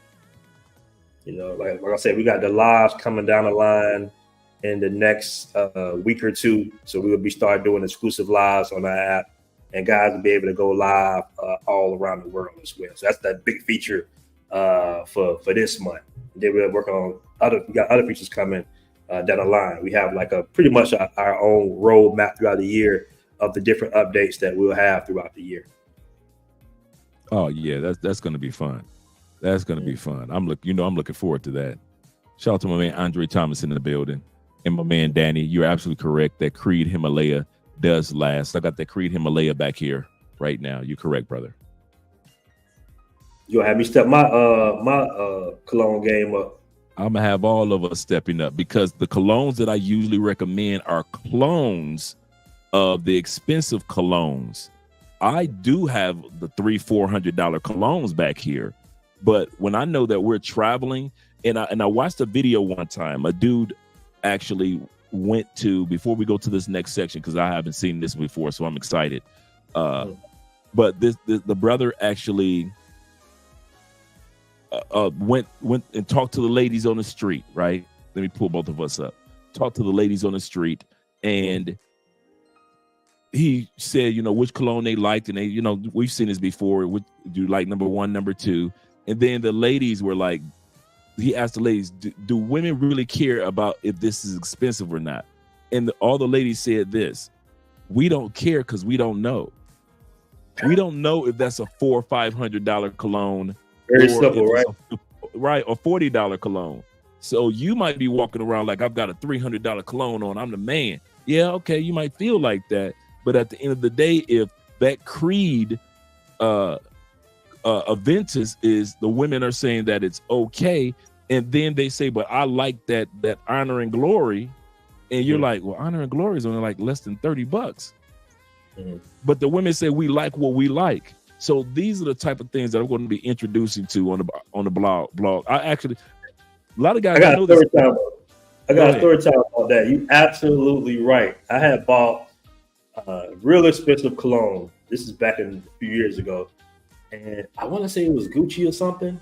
But I bought that, and I also bought Nautica Blue, which is like $25, right? And I would, exchange out, going on other dates and everything, and all the women would compliment me on my $25 cologne instead of my expensive, it's Gucci cologne. I'm like, damn, nobody, maybe I'm putting it on wrong. Maybe I need to put some more on. But they always talk about the $25 Nautica Blue cologne. They're like, ooh, what's that? That smells good. I'm like, yeah, that's you absolutely right. They don't care. They don't know. They just know if you smell good or not. If you smell good, that's it. And everybody has a different, women have different tastes and scents. So, and a female nose is more sensitive than a male nose when it comes to scents or smells. So, yeah, guys, that's why I always kind of like recommend some of these bang for your buck, between $25 to $40 bang for your buck colognes. That's just something real quick about the. Please tell them Axe spray is not cologne. No, guys, do not. And I'm going to say this: Axe spray is the modern day Old Spice. Just like we didn't like when brothers wasn't wearing no Old Spice when Old Spice was Old Spice. Axe spray, them Axe spray. No, bro, that is not a cologne. you are doing yourself a disservice. And if you're a grown man that's over the age of 25, you have no business even wearing Axe cologne unless you're wearing it around the house and it's just for you. Some things are just for that I have that are just for me, that are just like I've never worn this one outside the house, but I always have it by me. It's probably the closest one to me in the shower. Like I keep all the other colognes out here, but I keep this one because it's just a fresh, not projecting cologne that I could go to bed with and wear that to bed, but yet still smell good enough that Andrea is saying I'm smelling delicioso. And so it's those little things that you want to do. But Axe cologne, yeah, right. You're right. You're right. So are people still using that? Yeah, Naka Voyage is a good cheapie. There's some excellent cheapies that are out there if guys are willing to go ahead and pay for that. In other words, get you some of these nice cheapies out here, these $25 cheapies, and you can use the rest of that $400 on a flight. And that's how I look at it. So let's get this pulled back up for us. Okay, what are we looking at now? All right, so this is our groups. We have public, private, and hidden groups on the app pretty much. And these groups, the guys who create these groups, they can have their own membership to enter these groups as well, which is, real cool thing. So we got the Passport Bros Elite. Those are, some of the guys who, pay for the paid memberships. And I wanted to show, you see, they got Fragrant Bros. So they already got a cologne group. You got to join that one. They already got a cologne group, right? Okay, cool. Perfect. Yeah. So, and like I said before, you can, when you create the group, this group is for guys that they can create their own groups. But of course, you have to be a paid member. But you can also, have guys paid to enter those groups. Right? Oh, that's what's up. Yeah, those are some of the groups we have. We got all types of groups. We got a guy in there that's like a $500,000 guy. I believe it's the Golden Cross Trading Network, and all they do is talk about different trades. I'm not gonna go in the group because they all private for the most part, so I'm not going to group. But he's in there. He's worth like $500,000. Matter of fact, he makes $500,000 a year. Doing IT and trading different stocks and stuff like that. And of course, we got our global. This is a cool group right here. I'll go in this group though. This is a cool group started by one of my guys, Global Foodies Group. And this is one of the coolest groups because, we share different, dishes from around the world. And if we both travel, as soon as you get to, you ask, what's the local dish? What's the local dish? So here in the Global Foodie Group, you will know what the local dishes are in these countries right here. Oh man, I love me some old fashioned food scorn. I kid you not. I love. Me and Andrea will. We got date night tomorrow, and we're looking for a place that's off the beaten path of where everybody else goes. So I'm with you in regard to that, brother. Yeah, like this is one of the main things I missed about Thailand, man. This boat noodle right here, like fish noodles and chips, man. Right? It might not look all that appeasing, but it's delicious, bro. I used to eat this at least once or twice a week, and this was like $1.25 or something. Like that. $1.25 for a good meal. And this is right here. You can get this like in Cartagena. This is like a kind of like a coastal dish. It's called lambi. It's basically like sea snail. It's big and all over the Caribbean, and it's supposed to kind of get you ready for those long nights. All right, so you definitely dish as well. But those are just different dishes. Global foodies. I noticed that about Colombia. Do you notice that about Colombia? Colombia has a lot of meals and drinks that center around male stamina. Tells you something, right? Yeah. Colombians, especially the Afro-Colombian community, there's a lot of meals and a lot of drinks, health drinks, as well as liquors that center directly towards male stamina. Mm-hmm. Exactly. Here you got Mama Juana. Some of you guys, I'm pretty sure, familiar with Mama Juana. In Asia, you got all types of you got all types of drinks, but mainly you got the Tonkat Ali. That comes from out there. You can pretty much find that all over now. It's getting pretty out there now. You got you got drinks in Brazil. I don't know the name of the one in Brazil, but I remember my first trip in Brazil. I bought a bottle on the beach. I bought a bottle on the beach, and it was definitely an interesting night, to say the least. I'm not mad at you. Yeah, man. Yeah, so that's pretty much the majority of features on the app right now. And I was going to ask, I'm glad that you're scrolling down that site. So to access most of those features, even on the phone or on the desktop, a person just takes advantage of what's on the left-hand side, correct? Right. This is pretty much be like what they call like a hamburger wheel, like the little 3 lines. You click on it, and it'll have all these features right here. But keep in mind, this is like a paid membership right here. So, you know, the unpaid will have, you know, limited, basically. All right. Oh, man, that's great. Oh, that's my Uncle Jeffrey right there. That's when he was here in Cartagena three months ago. And so he'll be back. Shout out to Ghostface. That's my Uncle Ghostface Jeff, just in case you guys always see him in here. He came here and he really had a good time. He's going to be back here for a month on his next trip coming around. So he's excited about that. And then he's slowly but surely taking the steps, taking Theo Woff's classes and everything. That's the Airbnb that's only like 2 blocks from here. Really nice Airbnb. And so we had a great time when he was here. I was excited because, you know, my Uncle Jeffrey and I moved down to Florida together. I moved down a year before he did. And I said, man, it's time for you to get out of Detroit, man. Come on down to Florida with me. And we both started the new life venture together. So now with him making the transition here to Colombia too, it just really great. Yeah. We were at the Club Living here in Colombia. You know what? Now I've got 3 areas I could drop content that I don't drop on YouTube. I've got contents of clubbing and partying and everything that I can drop on the Patreon.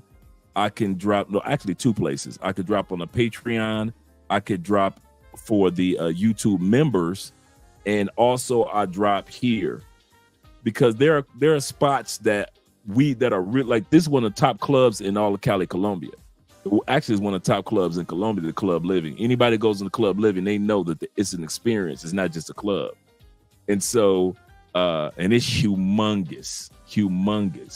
And so now I have that footage that I have that I don't post for Pookie and Ray. I'm sorry, Pookie and Ray. There are portions that I don't post because I don't want you down here in Cali. I won't lie. But now I have a place to post all those videos, all those thinkers that we go to, all the farm regions that we go to, that I can post those videos into the app. So when guys say, I want to go to Manizales, I want to go to Armenia, what thinkers or what's the link to even rent that spot that you guys went to, Andre? I'll post the link not only in the YouTube membership, not only in the Patreon, but I'll be also posting in the app as well for guys that want to see other parts of Colombia. And you want, like some of you guys have never been to the Juan Valdez coffee park. It's a theme park. Juan Valdez has his own theme park. And a lot of you guys didn't even know it exists. Or where do you go to get to the hot waterfall springs? Like when Aaron was saying earlier, it's a spiritual experience to experience. Like, man, bro, the first time I was actually inside a waterfall, like in a movie, like I'm literally a brother from the east side Detroit, a brother that did 10 years in the federal prison, a brother that was a college recruiter for 20 years, stuck in a cubicle and enjoyed my money and enjoyed my job, to actually be sitting in South America in a hot springs and that's coming down from a volcano, and to actually be sitting inside of a real waterfall. That was such a spiritual experience. Or to climb 14,000 feet above sea level when we went mountain climbing, and to actually go to the snow-capped mountains here in Colombia. A lot of guys don't even realize how much snow is here in Colombia as well. And so those experiences are things that I want to start posting on the app as well, because the app is mainly to also not only network and to build opportunities, but also encourage individuals that, like I said before, you may not be traveling right now, but that doesn't mean that you can't take advantage of the app to keep you encouraged. Facts. That's facts. And this is a post from a guy in Nuremberg, Germany. I've never heard of Nuremberg before, but I have. This is type of the content that we have on the app. You know, guys posting from all over the world, man. It's a lovely thing to see. Nuremberg was one of the major locations during World War II. Shout out to my man. I ain't mad at you, player. I'm not mad at you. Yeah, man.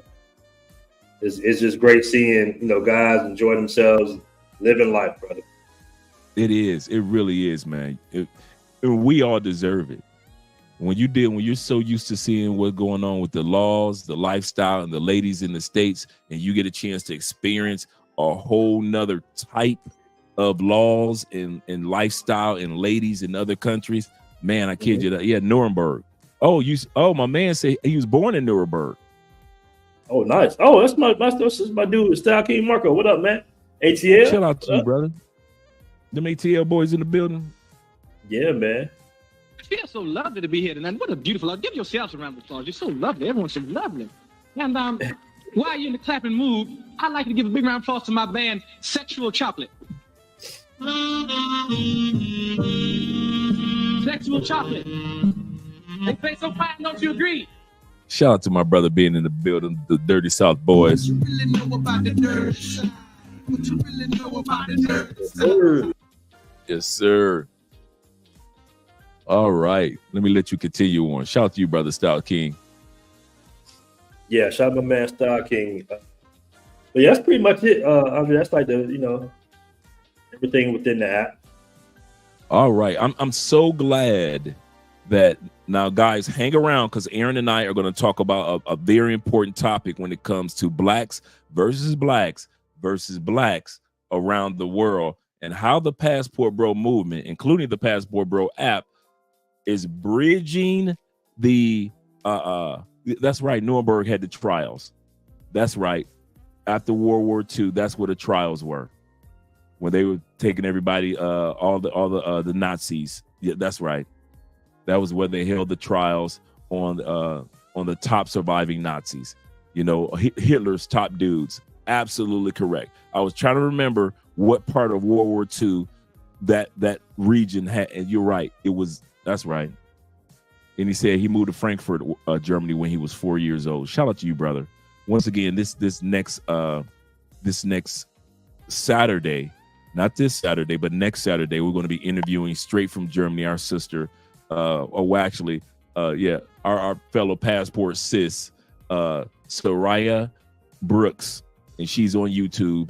And I'm actually going to drop the link to her video. And she's always supporting the Passport Bro movement. She's always has been encouraging. She actually says, I married a Passport Bro, and her husband been married like forever. And she keeps her foot on the necks of women that are anti-Passport Bro. And so I reached out to her, and she's going to be on the show. She's been on Obsidian show. She's been on Dennis Sperling show.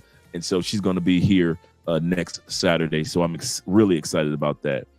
But in regards to the Passport Bro app, make sure that you guys click this link that we've been dropping the whole time. And if you don't see this link, which I know you guys do, like we said, we want at least 25 people of the 70 plus people that we have here today. Make sure that you click that link. We like you. Make sure that you like us too by taking advantage of the Passport Bro app. And let's go ahead, before we go into the topic, let's go ahead and show that Passport Bro footage. Just had it pulled up. There we go. Hey, Globetrotters! Are you ready to elevate your travel game and make every trip unforgettable? Get ready to revolutionize your adventures with Passport Bros app, your ticket to turning passion into profit. With Passport Bros, your travel videos and posts aren't just memories, they're money makers. Share your awe-inspiring experiences with the world and watch your bank account grow with every click. But wait, There's more. Connect with a vibrant community of fellow explorers, where camaraderie knows no borders. Exchange insider tips, forge lasting friendships, and create memories that last a lifetime. And that's not all. Gain access to exclusive discounts on accommodations, from cozy boutique hotels to luxurious resorts, ensuring you can travel in style without breaking the bank. So why settle for ordinary when you can experience the extraordinary? Join the Passport Bros app today and unlock a world of adventure, connection, and endless possibilities. Download the app now and let the journey of a lifetime begin. Download now on the App Store and Google Play. Why settle for the ordinary where you can enjoy the extraordinary, gentlemen? Make sure that you download that Passport Bro app. It's absolutely free to download, like they were saying. And some of our favorite YouTubers are on that advertisement. So shout out to you guys in regards to that.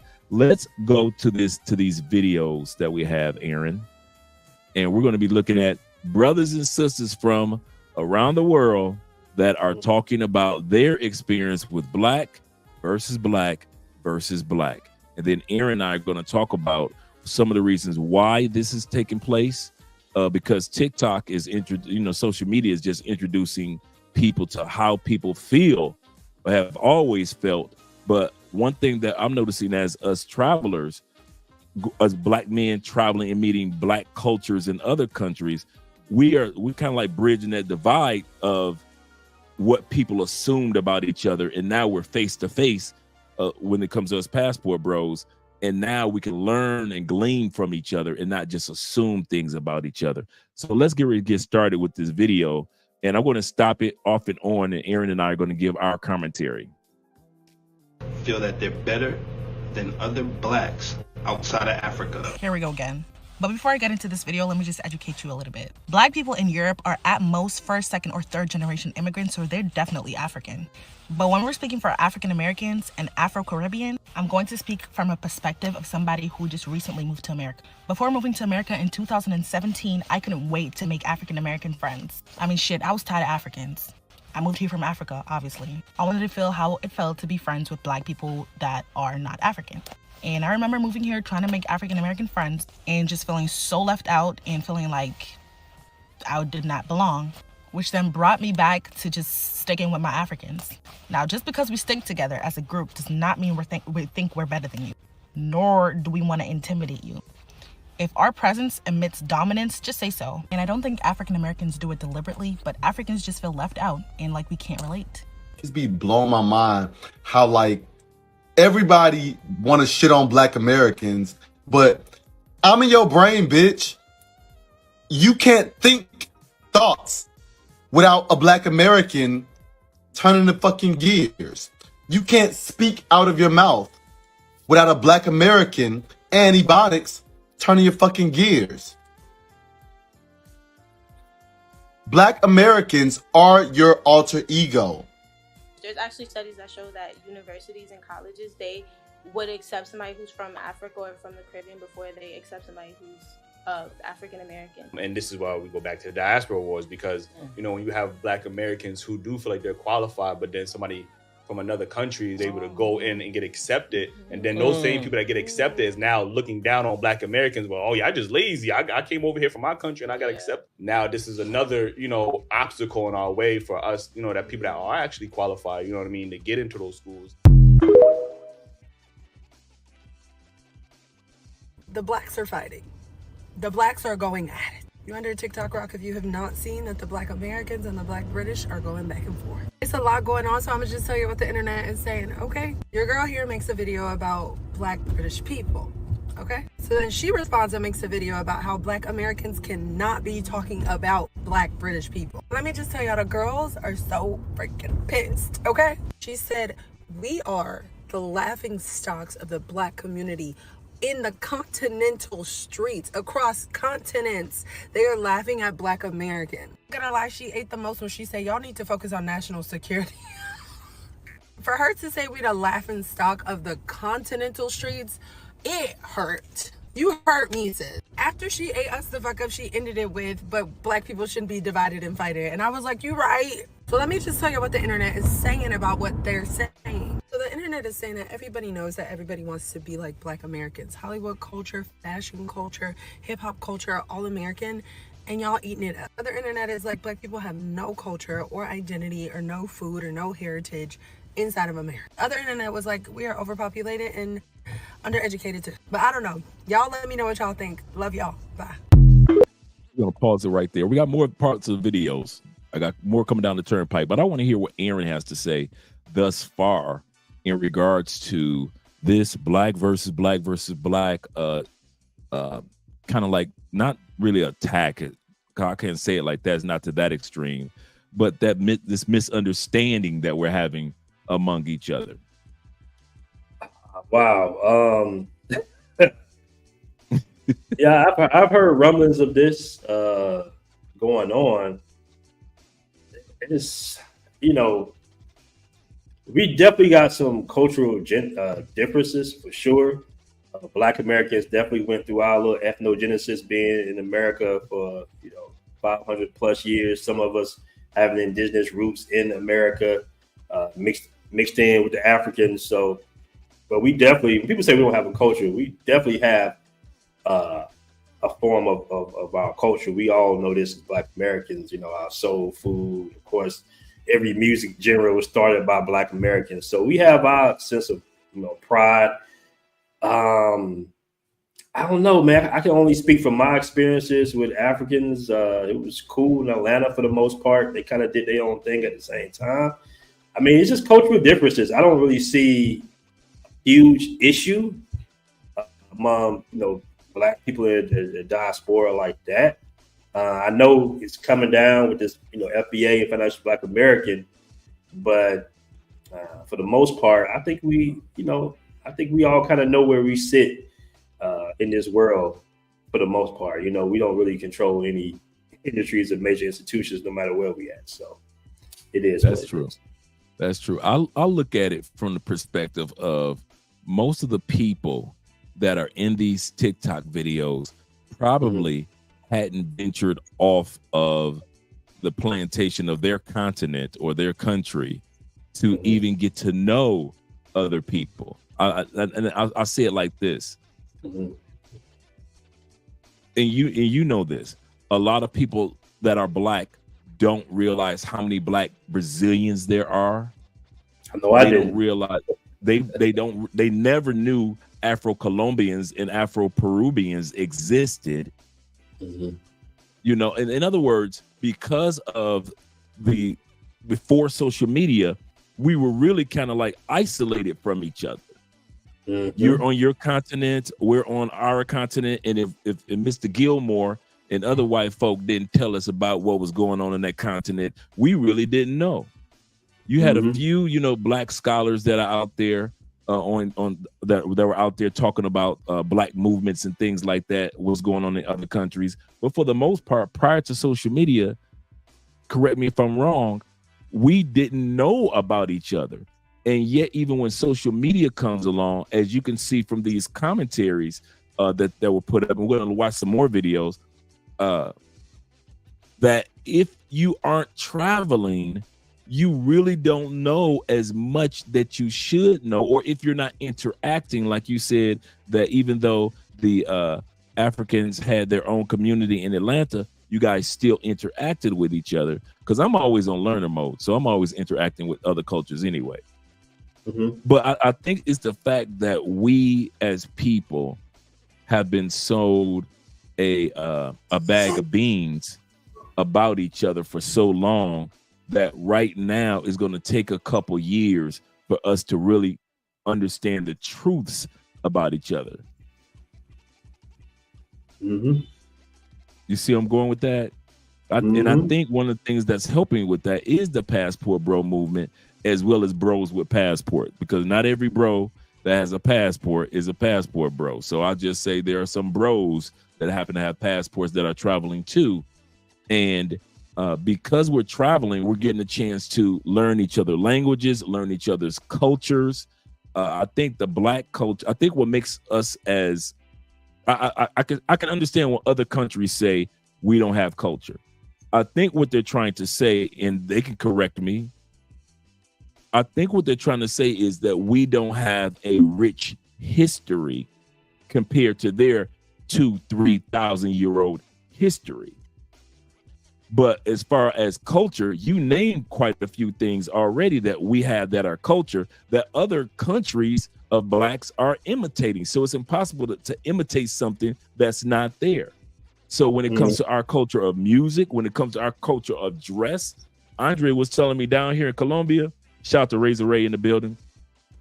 Andre was telling me in Colombia that when Wu-Tang was hot and Method and all the rest of those guys and Redman was, you had Afro-Colombians, and we all know how hot it is here in Colombia. Walking through Cartagena, Barranquilla, and Cali, Colombia in this hot weather in Timberland boots because they saw their favorite American entertainers wearing Timbos. So they figured, even though they were knockoff Timbos sometime and not the originals, they walking around here in Timbo boots and dressing like they were Method Man or Red Man because this is what they saw. So to sit back and say that there is no culture, then that's impossible because there will be nothing there to imitate if we had no culture. But I do understand when they say that, or they're coming from the perspective that we don't have as rich of a history of being free to express our culture as they do. We don't have that 2,000-3,000 year history. Got you guys. But that doesn't necessarily mean that we are not we don't have culture. It's just that our culture is younger than yours, even though ours is expressed more than yours in other countries. So the Afro-Colombians are not expressed more, but they have been freer longer than we have. So there's nothing wrong with accepting that fact. But I think that the problem that they're having is the expression of themselves, that our culture is not as long or doesn't have the historical ramifications that theirs have had, because they can sit back and easily say, well, wait a minute. Our culture gave you the drum beats for hip hop. Yes, you guys created hip hop, but our drum beats in Africa are the foundation of hip hop. Because if you go back to the original hip hop artists, the Last Poet, which is actually considered the first hip hop album that came out in the 60s. I think, when did the Last Poets come out with that album? In the 60s or 70s? And I remember the Last Poets. And the Last Poets came out with their album in the 60s and 70s, and it was considered the first true, and there were poets, but it was considered the first true African drum beat hip hop album. And I remember my mom had the Last Poet album. Mm-hmm. And so Africans could easily say, well, yes, African Americans, you came up with hip hop, but we came out with the bass line that you guys use. We came up with the bass line that's used in salsa. That started, actually, the salsa sound actually started that all salsa sounds, major songs are laid upon that particular track. 1, 2, 3, 4, 5. 1, 2, 3, 4, 5. Whether it's sped up or slowed down, that beat came from the Africans in Cuba, not in Puerto Rico yet, not in New York yet, but actually it started, and it wasn't called salsa at that time period, by the way. But that beat was from Africans who brought that beat to Cuba as indentured servants to be able to worship. That beat was their form of worship. And now you fast forward to today, you have the salsa music that we listen to that comes from Puerto Rico, that comes from DR, that comes from other parts of the world, but not realizing that it came from an African beat on the Congos, which is a form of worship, like it's like somebody coming to your church, stealing the beats to your church, and then going out and creating salsa music. Mm-hmm. So Africans could sit back and use that, but they're correct. our history doesn't go back as far. Thank you very much, Jeff. The Last Poets album came out in the 70s. That's considered the first true hip hop album, The Last Poets. If you guys don't know who they are, they didn't create hip hop, but hip hop was built off the foundation of their type of poetry, just in case you guys were wondering. But let's go back to the video. Now that we got my man Aaron back in the building. Sir.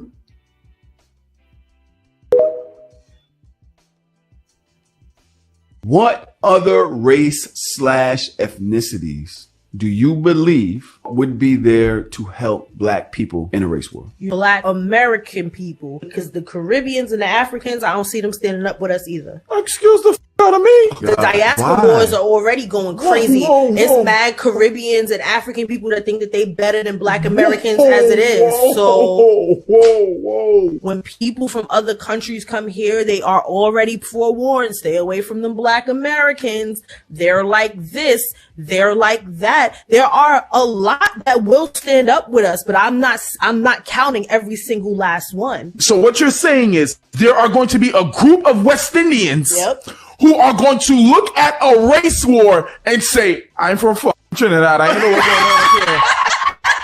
But I'm from Trinidad. I know what's going on in Alabama and all them type of thing. Them fellas down there, that's good. I go on right out so Before he goes any further, she made a statement, and man, he cracked a joke and made me forget the statement. Oh man, I'm gonna have to run that back. Feeling better than. I think one of the things that have been sold to us that Africans or individuals that are coming from other countries think that they're better than us because they don't hang with us. We in America have to realize we just all cultures in America, we come with an ego as it is. So either we think that we're better than somebody else as Americans, or we think we're the super victims. Nobody has a story worse than ours. You see what I'm saying? Nobody has endured slavery like us, even though slavery has been going on from cultures to cultures throughout the history of mankind.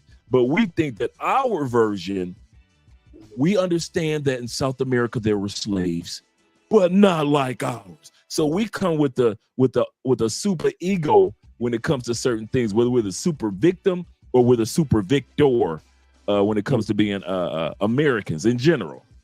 But I think one of the things that Americans fail to realize about other cultures that are coming to the United States, we have a 350-year head start on the race. In other words, if I'm coming to the United States, I'm not coming to hang out with you every day. I gotta, build family, build business, go to college, do this, understand the currency, understand the new language. So I might not be able to hang out with you. You might be thinking that I'm ostracizing myself from you. I even got to get used to your foods.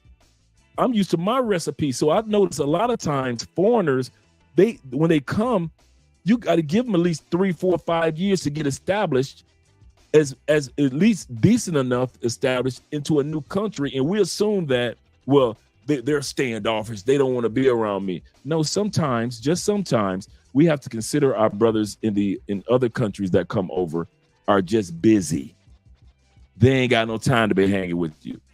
I would love to hang out with a lot more Afro-Colombians. I'm finally at that point where I can do that. But my first 5 years, I didn't have time to hang out with Afro-Colombians like in my heart I really wanted to.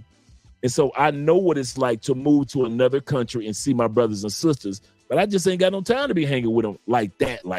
You see where I'm going with Aaron with that? Yeah, most definitely. And in some cases, there's a language barrier. Not all, but in some cases. True.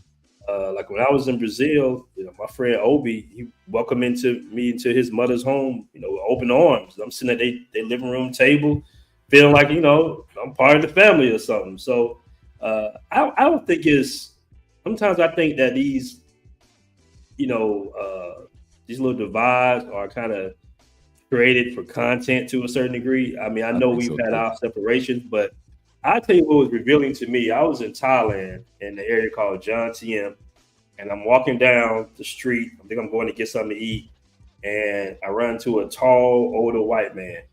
We start talking, and he says, You know, I was like, so I'm in a Russian area, keep in mind.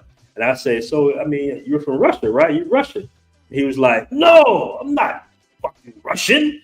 You know, I'm Norwegian. I hate Russians, you know? And I'm thinking like, oh, really? And, you know, as a black person, we just see white people. So it's just like, oh, I didn't know y'all had some sort of beef or something like that. Another example, I was dating a Thai woman, and she was just like, she don't like Koreans. You know what I'm saying? It's like, I'm like, what? I'm thinking y'all all Asian, y'all all together. But no, no, you know, they are totally, you know, they have their own little, you know, internal division within themselves. Divide, yeah. Right? Same thing with black. And I don't think that we're the exception, right? Yes, we're Black Americans, all right? That's what we are. We take pride of it. We don't care what other people think, because we're not really thinking about other, you know, black people around the world like that anyway. So it's like everybody just has their own little internal issues, and it's normal. It's perfectly normal, family. Like it's, you know what I'm saying? I thought that all Asians looked alike too. So I went to Asian, I started to see the differences. Okay, the Japanese guys are a little bigger, Chinese guys are a little, you know, I'm seeing them, and we're the exact same way. So this is just nothing. This is nothing out of the ordinary, man. Because like I said, we went through our own little ethnogenesis in America. So we're definitely a culture. We're definitely a, you know, ethnic group. Rather, you know, it is what it is. But we're going to intermarry, all that stuff. Listen, I got Haitians all in my family now. You know what I'm saying? Dominicans. You know, it is what it is, bro. We all of, for the most part, of melanated descent, regardless. True. At the end of the day, we all don't get along because we don't even get along within our own ethnic group. So we're not going to definitely get along with somebody. And I've never had any issues. I remember I was dating a woman one time from Ethiopia or Somalia. And she said her father found out that he would kill her and all that. And I'm thinking, like, we the same complexion. Like, you know what I'm saying? Like, what? Why? But that's how some cultures are. It is what it is. Yeah, that's so true, brother. Let me hit these super chats real quick. Shout out to my man Uriah in the building once again. He said, my friends, he said, I'm friends with both of you guys on the app. Shout out to you guys who are on the Black Man, who are on the Passport Bro app. He said, it's come a long way since the first version. So shout out to you guys. And you guys, Aaron and them, they put in that work, man. I remember we was up at like on Christmas, Andre. Me and the team was up to like 5, 6 in the morning. We even weren't thinking about no holiday. We were just working. You know? See, that's how it's done. That's how things are created, man. That's how you get out the bottom of your J curve. If you guys want to get out the bottom of your J curve, the bottom of your J, when you're in the learning mode, I'm telling you, the way to get out, to go up, is to put in, you know, go the extra mile when you need to. It'll open up doors. My man Style King in the building once again. He say salute to both of you brothers for the movement. Yes, sir. And my man Fadi's in the building. Shout out to you, brother. It feels so lovely to be here tonight. What a beautiful, give yourselves a round of applause. You're so lovely. Everyone's so lovely. And while you're in the clapping mood, I'd like to give a big round of applause to my band, Sexual Chocolate. Yes, sir. Sexual Chocolate. They play so fine, great. He says, I spent 5 out of my 15 years overseas in Africa. She was spitting facts.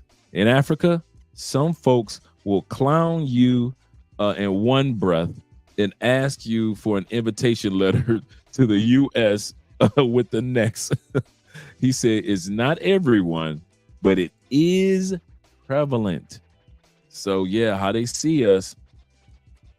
That's why we're talking about this black versus black versus black, and what we can do to kind of like bridge the divide. And like I said, travel, it really is opening up doors to where people can actually see, man, I thought brothers from the States were like this, man. You real cool, bro.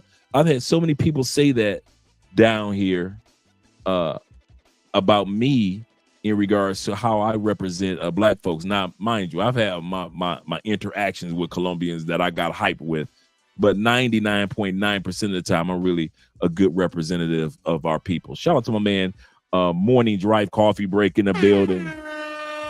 He said, thank you, Andre, for explaining that. Much respect. Yes, sir. Yes, sir. And we see the same kind of divide in the Latin community.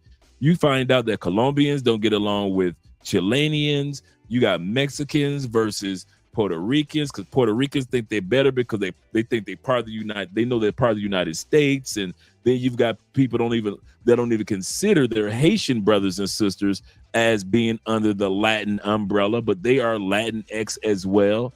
But then they do the same thing. They treat Brazilians like, well, y'all not really Latin because they're speaking Portuguese. So now they're not considered to be under the Latinx as well. And so it's every group is going through their dance of learning more about each other. And like I said, this era of travel is really opening up doors for us to learn about each other face to face. You agree? What do you have to say about that, Aaron?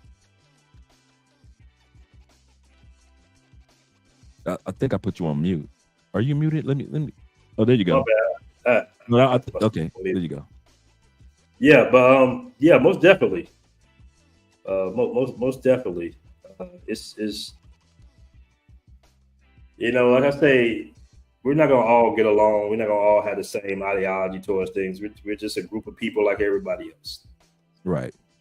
Yeah, and like I say, he's right. Some people, Cubans and Ricans and stuff. You hear it, especially when you're there. I remember I was dating this Colombian girl for 5 years in the States, and when I went to Medellin, my second girlfriend was Venezuelan, and she was just like, she was like, "Oh, you Venezuelan now? Really? Like such and such and such." Yeah. She used to say talks a lot of shit about Dominican women too. She was like, "Ooh, a Dominican." I'm just like, wait a minute, you know what I'm saying? Like, why tripping on the different types of, but that's what they do. Yeah. Yeah, it's true. Shout out to man Love W in the building. Shout out to you being here, brother. He say, what up, though? Yeah, straight from the D. What up, though, Andre and BMT? He said, what is a good all-around everyday cologne for spring and summer? I would actually say,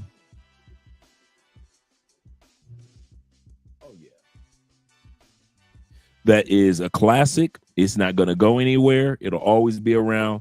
That Aqua di Gio. That Aqua di Gio it won't let you down no matter where you go. Is masculine. It projects, but it doesn't project too far. It has long lasting. This is one of those colognes that you can wear during the summer, winter, fall. It's all around cologne. You can wear it to bed. You can wear it to the gym. It's just one of those colognes, man. It just smells so good, dude. Goodness gracious. And then you want to smell your colognes at least when you first put it on. You give it a few minutes because colognes are in 3 layers, just in case you guys are wondering. That's why, let me put this down for a second. That's why when it comes to colognes, never do this.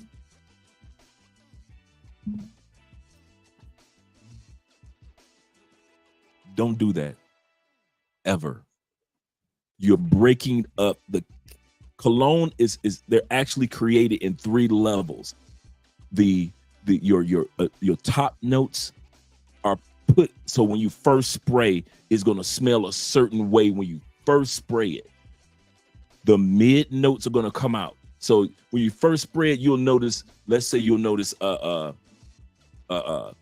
you'll notice the pineapple. I mean, you'll notice the creaminess in it. You say, man, that's kind of creamy smell, masculine, it's good. Then all of a sudden, 5 minutes later, because you didn't break up the formula or the chemicals, all of a sudden you like, oh my God, I smell the pineapple in that. But when you first sprayed it, you didn't notice it. They make it like that. Then you've got the 3rd layer. And you might say, man, I smell some woods off in there. Is that sandalwood or is that some type of oud or some type? What is that? They purposely do that. But when you do this, you're breaking up the chemicals. And if you're going to pay for something out of your pockets, especially if you got the $300-$400 ones, don't ever. I know you're trying to save cologne and just blend it in real quick. No, it does not. For guys that do that, you do not know what your cologne smells like. Why? because you've always broken up the chemicals and it doesn't smell for what you purchase. So never do that. So what my point is that when it comes to this, it's long lasting. It's an excellent cologne. It is a classic. It won't let you down, any of those. Same thing when it comes to, if you want another one that will never let you down, you can tell my bottle's starting to get empty. The Blue Chanels. Now, this is not the perfume version, but these colognes are long lasting. You won't smell them on everybody, even though they're in your local stores. You won't smell them on everybody because a lot of dudes want to stand out. Another one that stands out that you can wear year round, which my brother just got, the Club Douai Club de Nuit. Intense Man. It is a very Creed Aventus without spending all that money on Creed Aventus. It's only $25-$30 for this. It's only $25-$30 for this one, and I kid you not, man, you will smell amazing. That's the title on the side of it. You will smell amazing. So these are some year-round colognes that I know that I could wear no matter what state, no matter what country I'm going to. I know that I could wear those colognes without a doubt, and I could wear them 50 years from now. That's one thing I can say. Those colognes aren't going anywhere. I just looked at the shout out to my man Jensen. I just watched his list of the 40 top best-selling colognes. These colognes are still on the list after all these years of being around. These two are still on the list of the top 40 colognes that men purchase and women enjoy. Remember, like I said before, don't do this ever, ever, ever. This cologne that I just put on, I smelled it, the top notes. Now, a few minutes later, I'm smelling the mid notes. And then maybe about an hour later, I get a chance to enjoy the smell of the bottom notes of this cologne. That's what colognes are made. 3 notes. Remember that, guys, or 3 levels. So don't rub your colognes in, guys. Shout out to you, brother. Shout out to you. That was a good question. My man Timothy Bright in the building. He said, I hope to get a Treasury Comics tomorrow shop. Man, let me write that down, man. So I just supported the Afro-Colombian comic book series the other day.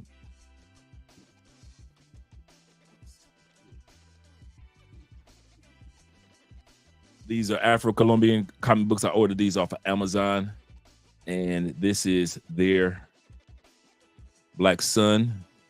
That's the first one. I mean, really good artwork. It's in black and white. Really good, thorough artwork. And I have all 6 of the comic book covers. So I support Black comic book artists as well. So I have all the issues. I was just looking at Comic-Con here in Bogota for this year's coming up. So I have all the issues regarding support Black brothers, man. And also, when we talk about supporting the brothers, make sure you guys support by downloading the app.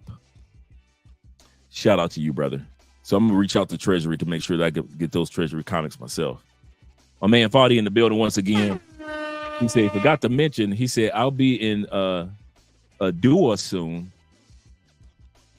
Any good oils to I don't, man, listen. I am just getting into the oils game.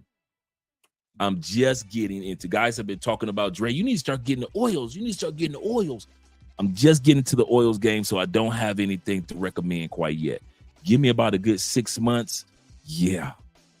Shout out to my man David Dice in the building once again with the $5 love for the game. Shout out to you. He said, I support the conversation. He said, but I hate when people try to create issues. Like Aaron was saying, for the likes or for the clicks, create issues on social media to get the social media views. Gotta represent myself in a positive way. And that's what guys like us, all of us, that's what we do. We try our best to represent what it's like to be African American in a positive light among our own people as well as among other countries and cultures. And the last one is my man Morning Coffee Drive in the building. He said, salute Black Men's Travel BMT. He said, A great show tonight. Both of you are also providing great content. Shout out to you. Let's get back to this video. Hope I'm not holding you up, BMT. No, we good. Okay, cool. Let's get back to this group of videos that we have. The youth talk it like a joke, you know, but guess what? A serious thing, you know. Can we know some yard would have said, fight what kind of blood clot war? For who? And for the white man, them never do me nothing. They come here to make money for me and my family. If me have to go fight war, me I go back on my blood clot yard. Saying? And another thing I want the queen to know. Saying?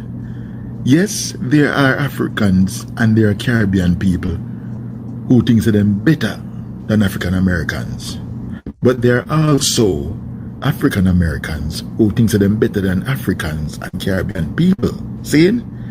An African American once told me while on vacation in Jamaica that he was a higher class of black than me. Why? He stated that because the slave ship dropped him off in America. That's what he told me. Saying? Know that. Wow. Nigerians are some of the most racist people, in my opinion, towards black Americans in this country. They call us all types of akadas and all other types of things. An akada is the N-word, or with the hard R at the end of it. But that's great. What? Go ahead. True. Finish the point. No, I finished the point. They call us akadas and all types of They don't appreciate us. Think about this. Nigerians are racist towards people in Africa too. They literally think they're the best country. That's best like that clip. I do understand what he's saying about the Akata, but I don't think he's been presented the right Nigerians maybe. Nigeria is like a mini continent in terms of its diversity. Yeah. For you to take one tribe, one word, and now use it to summarize, we can go down the historical route. But really, why are you doing this? If you want to promote and ensure, as you mentioned, about foundational Black Americans, all the recognition and reparations they do deserve, yes. But what benefit is it for you to go and proclaim this?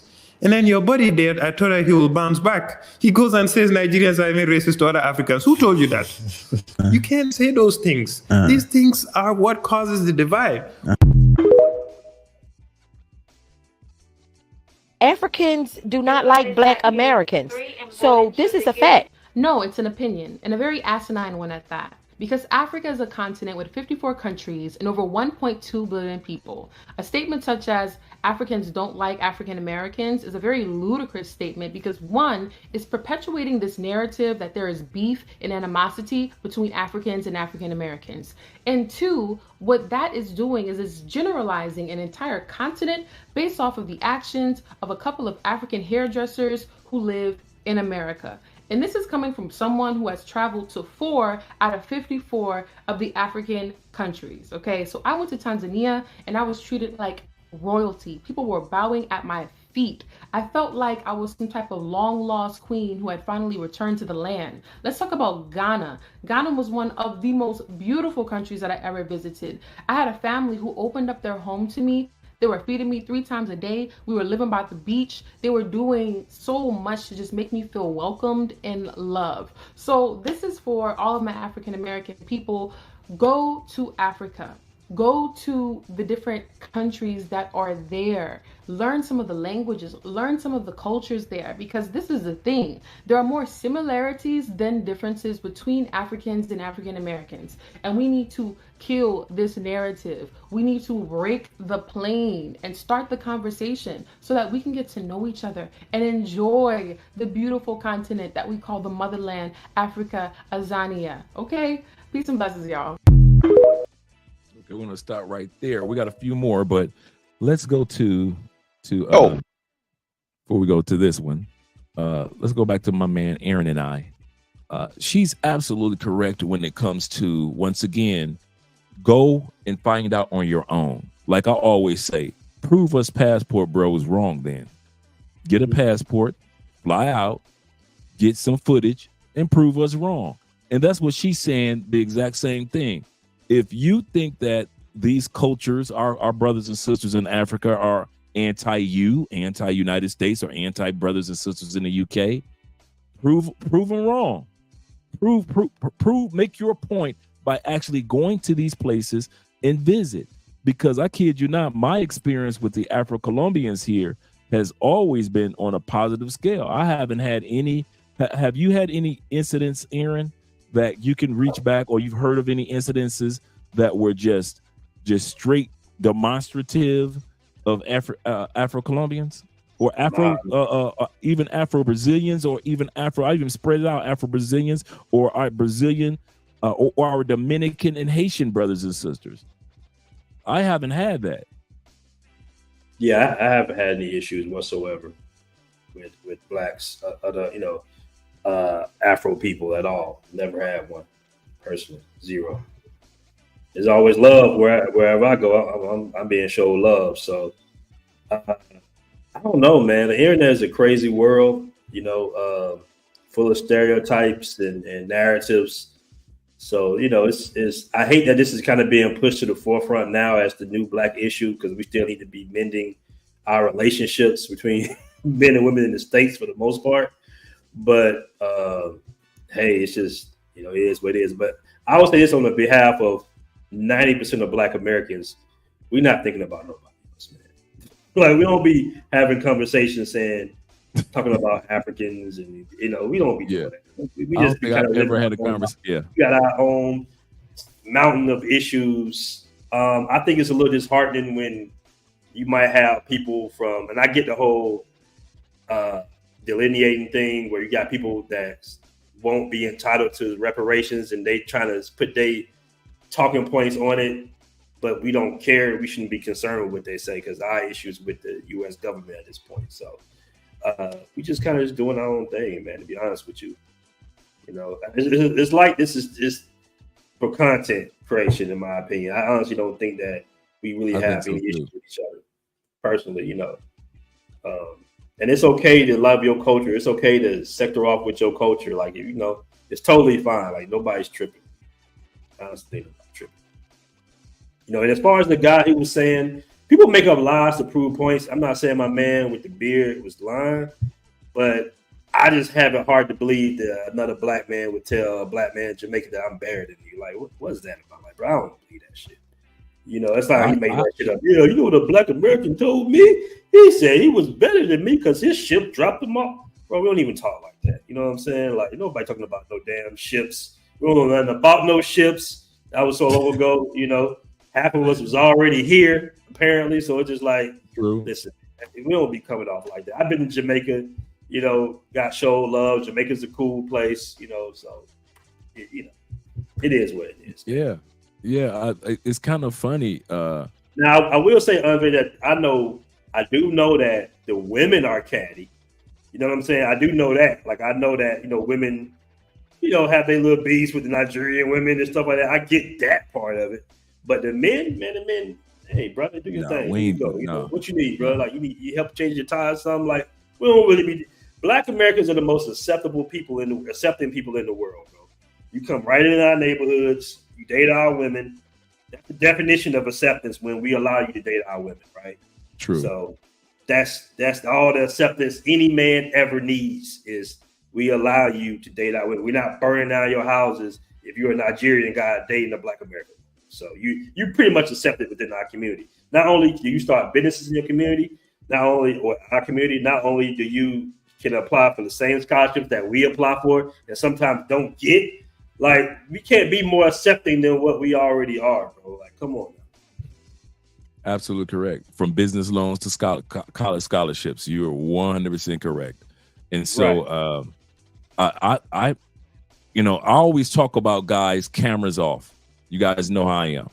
I'm talking about, because cameras off means in the real world, in real life. Once these cameras go off in the real world, Aaron is 100% correct. I don't think I've ever had a conversation that was in depth or deep with my brothers or family or my boys about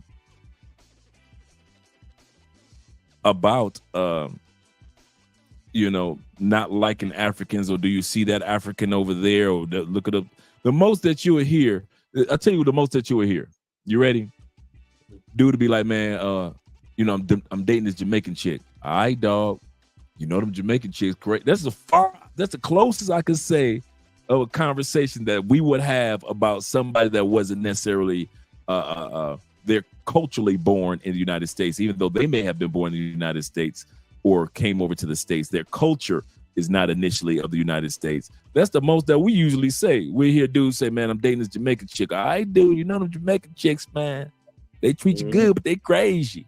And that's just about it. Nobody ever talks about the Haitian women. Nobody is, unless you are like you're in Miami or Atlanta or LA or some parts of Texas, you might have a conversation, but I can't look back in life and think have you, Aaron, ever had just a conversation of brothers and sisters sitting around drinking beer and wine and talking about our disdain for Africa?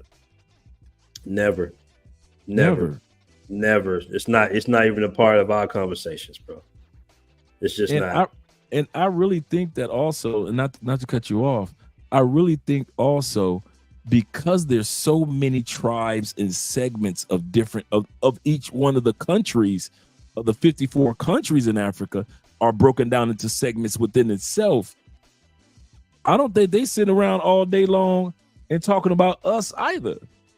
They might be learning from us as far as our music and our styles and things like that. But as far as sitting around talk about as a group, as they're eating dinner, yeah, we don't like those African Americans, especially those those FBAs. We don't like. Nobody's talking like that. Mm-hmm. Because the experience that I'm having here, and I'm looking at, I watch a lot of African YouTubers, and they are so happy when brothers and sisters come over there and buy land and build homes. This one brother, I just watched his video yesterday, older brother. He said, I've been around the world. I'm ex-military. He said, when I came to Ghana, he said that I felt at home. And so he bought a piece of property, and then he talked to the chieftain, and he got real cool with the chief, and him and the chief are real cool friends. So this brother owns 38 acres of land in Africa, and each acre was only $2,500 an acre. He has a staff. He's built a little home for the staff when they come. He has a eating section for them. His home is actually those shipping containers. He just took a few of those and put those together, and it's beautiful. And he has 38 acres, beautiful mountain scenery, everything. And the sister that was interviewing him was so excited to see the brother come down, get his permanent residency visa, buy some land, hire people, all those things. They're not sitting around thinking like, no, we're not. The chief is not like, oh, no, you from the States. We can't sell land to you. This is our sacred African land. No, he sold this man 38 acres of land. Mm-hmm. And so it's not what I like what you said earlier, Aaron, in regards to it might just be a situation of for the social media, for the clicks, the clickbait. Mm-hmm. Yeah, this it's this.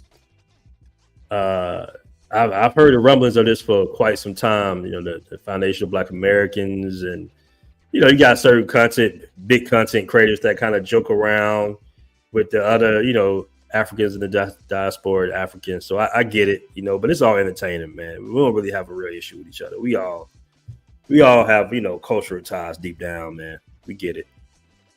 That's true. And shout out to all my Afro-Brazilians, Afro-Colombians, man. They always showed me nothing but love, bro. Nothing but love. Nothing but love. Never had any issues at all. Yeah. And believe it or not, the thing I will say is, at least in South America, they have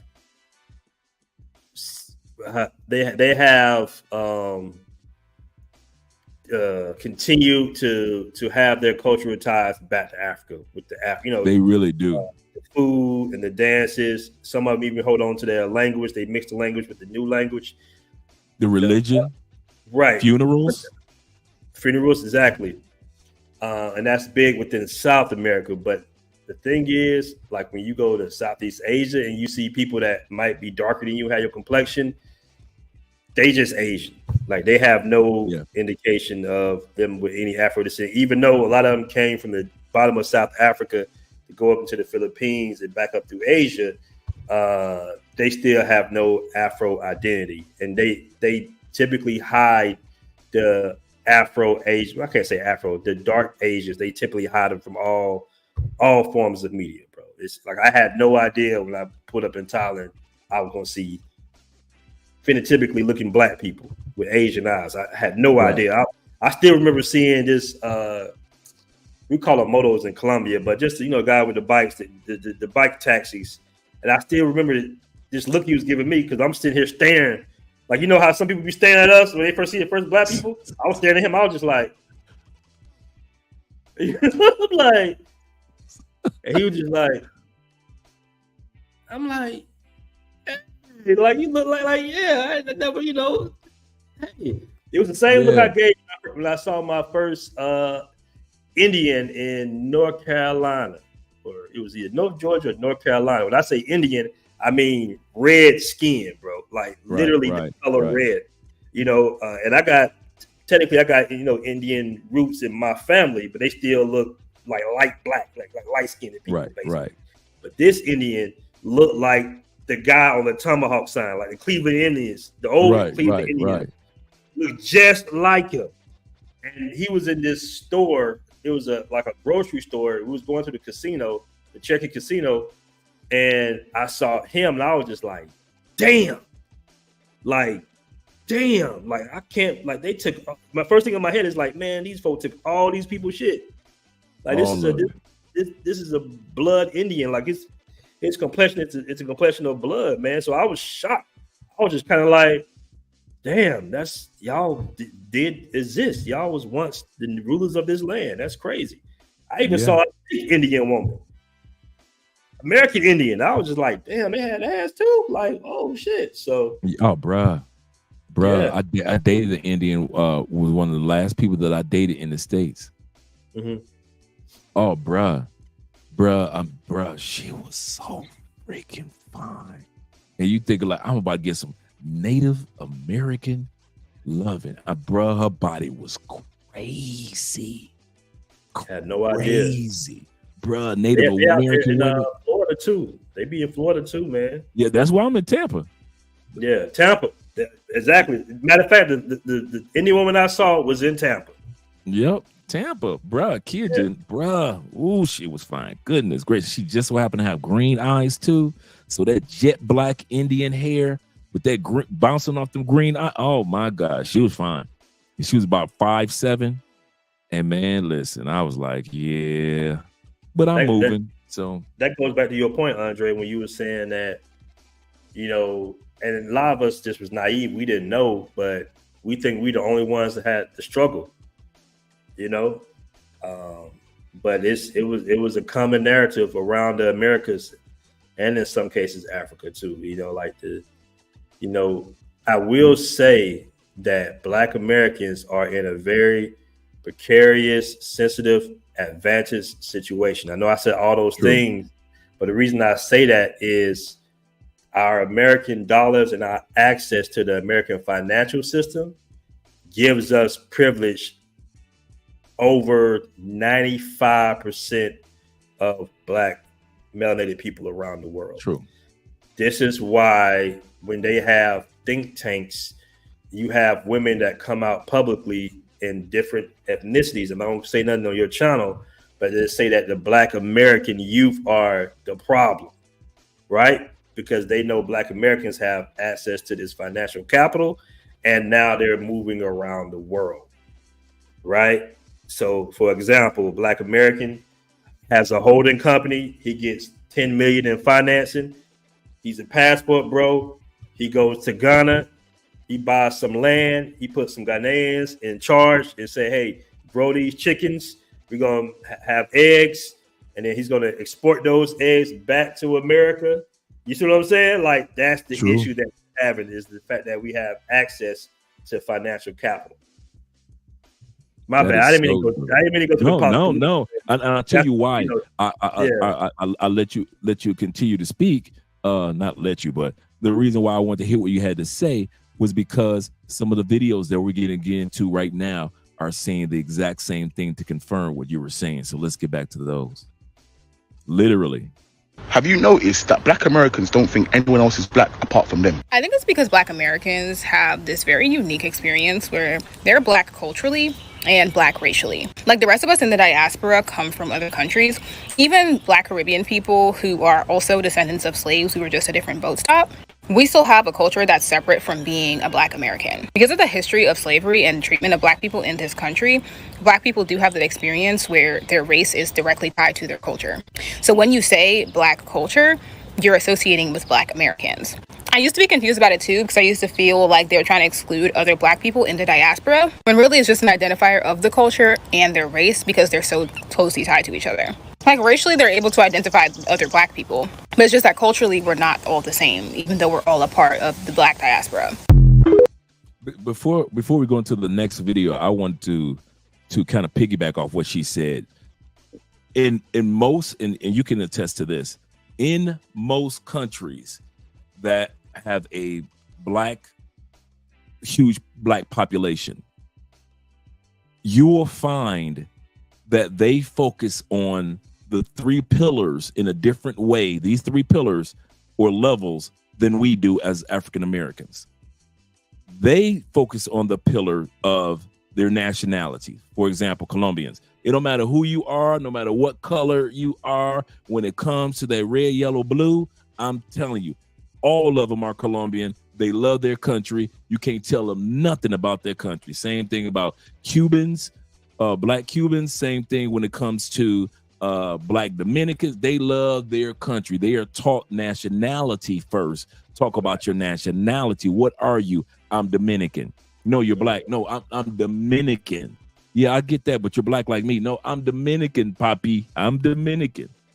And so it is with Afro-Colombians. They consider themselves Colombian or Afro-Colombians first, their nationality. Number 2, their ethnicity, Afro-Colombians.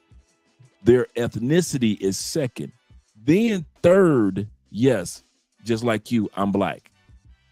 But they are taught their nationality is just as important as their ethnicity, which is just as important as their race is. Whereas in the States, like this young lady said, our race and our ethnicity is so close that we consider our race, our nationality, as well as our ethnicity, just black. I'm black.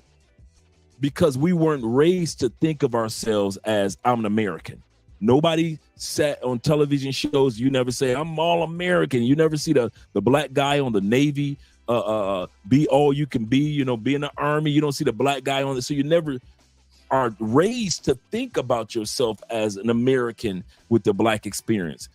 But you really aren't taught about your ethnicity, except for when we talk now over the last, 30 years about being African American. So now we have an ethnicity level, or the FBA, Foundational Black Americans, that's an ethnicity, and then the race. But we're taught to flip it and talk about our race so much because our race of being black and our ethnicity of being black and our nationality of being black, it's kind of like fused together when it shouldn't be like that, because the rest of the world does not fuse blackness together with their ethnicity, their race, and their nationality. And I think that's one of the problems that we've been having as a black person when we go to other countries, that they don't fuse them together like we always have. What do you have to say about that, Aaron? That's true. Living in the DR, man, it's so political here, bro. They really pump nationality, the flags everywhere. And it's funny because people always associate Dominican with like the light-skinned, Afro-looking people, basically. But it's not necessarily about complexion. Like I was in the mall today and I saw a woman that was Wesley Snipes complexion, but you can tell she was Dominican. But it's more the features, more so than the actual complexion. But then, of course, you see the whiter Dominicans too. So you're absolutely right about their nationality first. They're nationalists, much more than what we are, because we've had a lot of civil unrest when it comes to race in our homeland, our country. And some of us, you know, as Black Americans, you know, we'll go to military, you know, all that good stuff, but you won't see too many of us tossing around the flag like that, right? Right. You don't see a lot of us with flags in our yards and stuff like that, because that flag represents, in some cases, our oppression more so than our representation. So that's what a separation is. Yeah, I kid you not. And Brandon says this. My bad, but we do have a original flag as well. It got like a little axe on it, but you know, I think our original flag was just kind of lost on us, but we do have like a technical Black American flag. I have to look that up, my brother. I didn't know that. Yeah. We had at some point we had our own little language. We had our own little flag, and we of course know we had our own neighborhoods and national anthem and things. Yeah, like we that. had all that. So we was kind of like always been kind of segmented, a portion of America basically. That's true. That's so true. Brandon says, he said, you're forgetting about the caste system, Andre. I'm not forgetting about that, but do realize that the caste system's impact was greater in the United States than, or had a stronger impact on Black descendants in the United States than it had in other parts of the world. So I'm not denying what happened to us in the States or how we were programmed to think of certain things in the States. I'm not denying that at all. But what I am saying is this: most Blacks in the world consider their nationality first, or their tribe first, if you're in Africa, because they'll talk about their tribes or what tribe they're a part of faster than they'll talk about that they're Guyanese. So, and then Guyana, being Guyanese or whatever it is, will come second. And then their ethnicity comes third. And then their nationality comes fourth. Most countries are not walking around saying, Black countries or Black communities are not walking around saying, I'm Black, Black, Black, Black, Black, Black. You don't hear Afro-Colombians use that all the time, even though they do celebrate being Negro and Negra. That doesn't necessarily mean that they use it as an ethnic tool or a nationality like we do in the United States. If it was up to us in the United States, just like Aaron was saying, we would have a Black flag. We wouldn't use the American flag. If it was up to us, we would use lift every voice and sing, not the national anthem. If it was up to us, we'd have our own a Black parade on or whatever our days are free on Juneteenth instead of 4th of July. Facts. If it was up to us, because it's centers our nationality and our ethnicity centers around our Blackness, all encompassing, not necessarily separate. But if you go to other countries, as many of you guys have noticed, it's not like that. And it kind of confuses us when we go to other countries and they're not embracing their Blackness as much as they're embracing their country. Wait a minute, you got all these Cuban flags everywhere. You got these Dominican flags everywhere. Well, just because you in the United States don't embrace your nationality first as Americans, that's not our fault here in DR. That's not our fault in Colombia. You guys didn't do that. We were raised to do that. Here in Colombia, they are taught three things when it comes to their nationality. You have to know the national anthem of the country in school. You have to know the anthem of your state, and you have to know the anthem of your city. All three. You don't just learn the national anthem here in Colombia. You learn all three. So nationality is really pushed here in Colombia. So when you see Afro-Colombians cheering at a football game or a soccer game just as much as you see the Mestizo Colombians or the white Colombians, that's sincere. They all went to school and were raised to appreciate their flags. To whereas what one brother was just saying, let's go back here real quick. He said something about the 4th of July, which made a lot of sense. Shout to Jarrell. He said we never raised a flag on 4th of July. Every blue moon we will. Every blue moon you'll see a brother walking around with a red, white, and blue T-shirt on. But for the most part, and I've never worn. I think I used to wear a red, white, and blue T-shirt every once in a while in other countries. but I don't. But you see black people from other countries, when they come to America, oh, you know they ain't from America. You know, because they were raised that way. Not something that not saying that anything is wrong with either one. We're just talking about that there is a difference in what's going on. He said, I'm speaking about caste system, the USA, outside the USA. Could be outside the USA, the caste system, but I could say this definitely, that when it comes to my experience, and maybe you have a broader experience, Brandon, outside the USA than I have, but I agree with you in regards to that. But yet and still, we're just talking about, we're not talking about how each group has been programmed with the caste system. We're just saying that there is a difference in how we look at our nationalities, our race, and our ethnicity. And in the United States, we're not taught that there's a difference. We're taught that it's one. And in other countries, they're taught that it is three: nationality, ethnicity, and your race. And my man Style King, before we get back to the video, he say, we are definitely educated differently from most countries we visit. Most only know what their parents have taught them. That's true.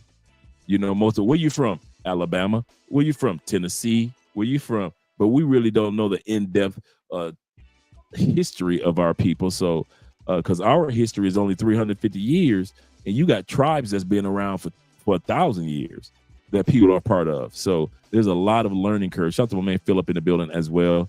He said, I'm talking about the Los Costos or the coastal in Latin American, I think.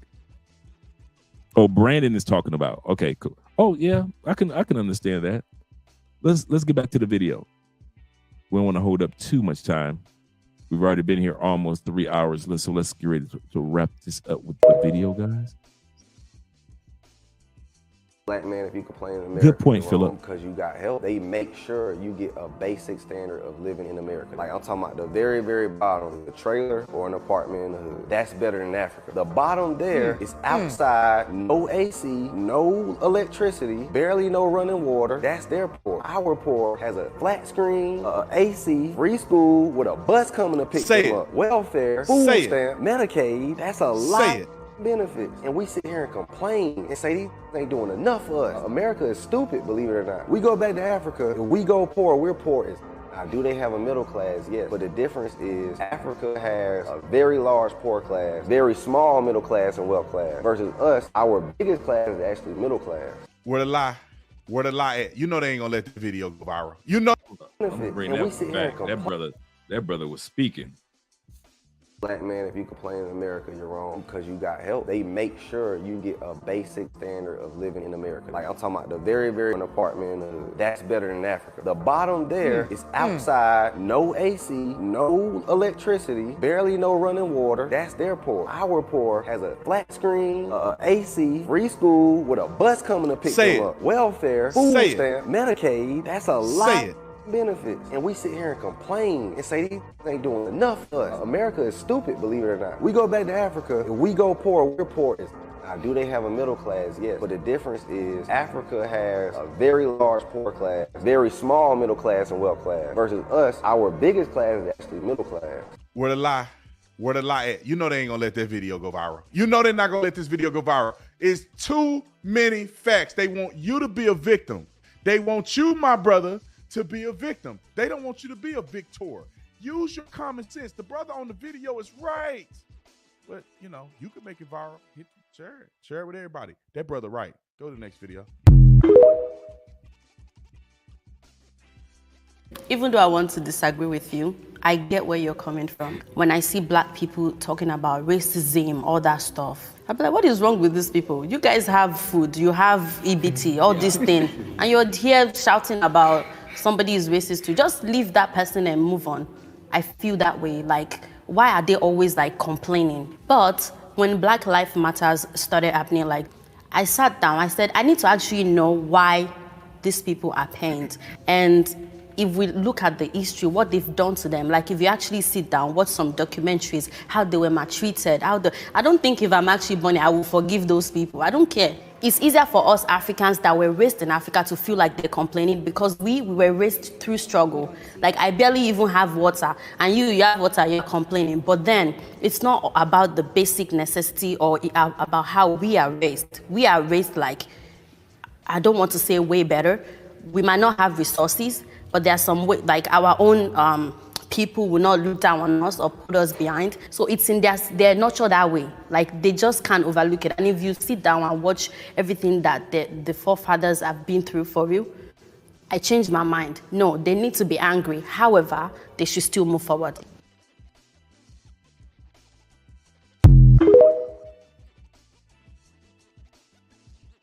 Really are about that life when it comes to the American culture. Like, I was learning about Malcolm X and Martin Luther King in school. I wasn't learning about the guy in the UK that was the politician. I hate to this Damson guy, but why does every UK guy that makes it big in America always make out that we're such begs in the UK, everything is a copycat of America, like we don't have our own culture? It's so dumb and it's so far from the truth. I obviously grew up in London, but I live in America now and I've been coming back and forth to America for a long time. My family's from New York originally. That's where my mum grew up. One thing that's clear to me about New York compared to London is that it's still really segregated. There's still areas where you're really only going to find black people, and there's still areas where you're only really going to find white people, which has created a black culture that is so different and separate from the white culture. In London, that's not the case. You go to London, you'll see white guys saying wagwan and speaking like Jamaican lingo. You'll find black people saying Arabic words like wallahi, they're not even Muslim or Arabic. Like, it's so completely different. I don't really think there's really a black culture in Britain. I would say it's just a mixture of all the different ethnicities that make the culture. Because in every neighborhood in London, any neighborhood you go to in London, you can find every ethnicity there. The neighborhoods in London are mixed. There isn't really such thing as just a black area. I'm not trying to say that there isn't neighborhoods that are more black than others and more white than others. But what's really even a black neighborhood in London? You could be African, you could be Nigerian. That's completely different from being Jamaican. That's a completely different culture. They're from different parts of the world. So it doesn't really make sense to box black people into these sections and say, oh, that's black culture. It doesn't make sense when it's so incredibly diverse. And even when you look at white people, there's a ton of white people that are Eastern European. What about Albanians and stuff and Serbians? They have their own culture as well, and they're white. So to me, London is a mixture of all the different cultures. There isn't really a black culture and a white culture. It doesn't really make sense. Yo, if you're black. Before he goes any further, I can attest to that by when we went to London. We were in the nicer areas. We were in the average, everyday or hardworking areas. And I kid you not, I was walking down the street one time, just walking from the laundromat, Aaron. I saw at least 15 restaurants back to back, and all of them were from different parts of the world. And it wasn't like this was like this was just a regular hood in London. We were in South London, so just in case any of you guys that know where South London is, you know that's regular hood, regular neighborhood. And you literally saw an Italian restaurant next to a Jamaican restaurant, next to the Chinese restaurant, you were going down and it was just literally on both sides of the streets. And these were just everyday working class people. And it was a mixture of everybody. I'm watching everybody get off work. It wasn't no black side. It wasn't no white side. It was broken down that if you can afford to live in this area, okay, cool. If you can't afford to live in this area, okay, cool. The Jamaican clubs that we went to, it was just as many white people in those Jamaican clubs. The Patreon Panda is at the top of the chat. So if you go look at the top of the chat, all the way to the top, you will see the link to the Patreon and you'll see the link to the Passport Bros app. And when we went to the Jamaican club, the reggae club, it was just as many white people in there dancing as it was black people. There was no, oh, this is predominantly black and only a few whites that love hanging with. No. It just is what it is. The restaurant that we went to a Jamaican restaurant. White people in there, just like black people were in there. And it was what it was. And so I can attest, just from my experience, some of you guys may beg to differ, but from my experience, I can say in London, yeah, it was a melting pot. It really is a melting pot. In the United States, we say we're melting pot, but we're really segregated. In London, it's really segregated by classes. If you can afford to live there, then okay, so it is. You're there. Nice. Gotta check Europe out one day. Yes, it is amazing. It really is beautiful. And a lot of parts of Europe will remind you of the States too, like Madrid. There are freeways, there are highways. You just feel like you're driving in the States. You just like, if you close your eyes, you swear that you was just driving in the Midwest somewhere. Cool, yep. Cool. Let's continue to wrap. British. If you've been to America, there's certain things that Black Americans say to you that is so dumb. Cause you Black and you British. Man, what does that work, nigga? You Black and British, man. That shit fire, yo. Man, yo, Tyro. Hey, yo. That nigga Black and British, nigga. You get them Americans, yeah, that act like they know England so well, cuz. Word? You from the UK? Oh, that shit dope, man. When I went to the UK, I saw the Eiffel Tower, cuz. When I went to the UK, I saw that shit. That shit tall as fuck, nigga. You get the ones there that are just so baffled. They can't even comprehend the fact that you're Black and British, bro. Damn, them Harry Potter ass niggas, man. I can't believe that shit. If I touch you, can you feel that shit, nigga? Like, can you feel that? You get some that just ask wild questions, bro. I heard that niggas don't even die in London, niggas. Is that true? Niggas don't die in London, do they? On the most part, man, you might not friendly as fuck. I can't lie, you might not actually friendly. You're more friendlier than Black UK dons, for fact. Also, in response to Kaisa not saying that African Americans have no culture, let me do a little call-in to my other Caribbean Americans. Y'all need to shut the fuck up. You look so fucking stupid. You're embarrassing all of us, and you look like you came to America, all of you, adopted the cadence, the voice, the expressions, the jewelry, the clothing, the music style, everything of Black Americans. You are benefiting from the civil rights movement, from years of tireless efforts from Black Americans. It's the only reason you could move to this fucking country in the first place without being in shackles. I'm getting heated. And then you come here, and instead of going, wow, isn't it so cool how these aspects of our culture have survived across the diaspora and how similar we all are and how beautiful it is that, like, we're all so similar. You come here and try to talk down on Black Americans like it's not same boat, different stops. What is wrong with you bitches? Africans hate African Americans. The short response to this is don't just take my word for it. Go to Africa and find out for yourself. But honestly, this rhetoric that continues to be pushed is not only downright disgusting, but it's continuing to push a divide amongst us. There are ignorant people in the African community. There are ignorant people in the African American community. Just like when I came here, I used to be made fun of for being African. I don't hold that against them because in the most respectful manner, they did not know any better. They were children and they were just going up for whatever was fed to them. If you go to Africa, you literally get treated like royalty. I'm telling you, royalty, bro. Last year, I went to my village with my boy Manhan, and when I tell you, up to this, almost every kid in Africa wants to be like African Americans, bro. If you go to Gambia right now, bro, it can be 90 degrees.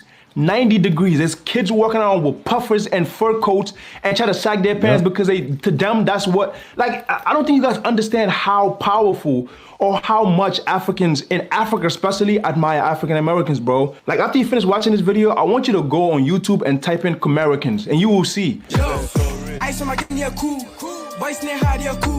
Step on set, off I got to a joy cool. Been in the gang, Santa Boys, we don't fear, we just do America sending in here, one posuro, and in here, like we spend our whole life trying to emulate and trying to be like y'all. There's no. That's what's up, man. See, this is why racism just doesn't make sense to me. You've got people in Africa who are literally the descendants of Chinese people. Look at their features. They got those Chinese features, the eyes, like the face in a lot of ways. Racism doesn't make sense because we all are connected to each other in some way. Prejudice, hate, all that doesn't make sense. This is the Jumasai tribe, and these guys are connected to the Nwasa. Botswana, South Africa. My grandmother came from this tribe, kind of. Yep. That is the last one for the evening. And just like, and I actually, there's a documentary, man, on YouTube, and I might pull that up for us on another live stream to do, and it is the Black movement, the Black hip hop music in Austria. Man, it will amaze you the impact of Blacks in Austria in their movement of hip hop and some of the same things that during that Biggie and Pac era that Biggie and Pac was going through. Austria was going through the same thing. No, Switzerland hip hop movement. And you're like, Switzerland? They got hoods and dudes that's out there doing it like that. And bruh, it is crazy how much of an impact we as African Americans have had around the world. That's one thing I can say. And we continue to have the impact because now we're traveling to be face to face with our African descent brothers and sisters, no matter what country they're in. That's true. I want to say this. I want to say, let's hit these last super chats. And I just want to say thank you to my man, Aaron, for being in the building this evening. Let's get these last ones. Shout out to my man, Timothy. He said that Spice Bomb is hell of an oil. I'm going to check that out because I got the Spice Bomb cologne up there. But I'm going to check that oil out. I wrote that down. Shout out to you, brothers, for all the super chats, the cash apps, all the love that you guys have shown. Thank you for signing up for the Patreon. And most of all, thank you, all 25 of you that are signing up once this live stream is over or have already signed up for the Passport Bros app. You guys got a chance to see what it is.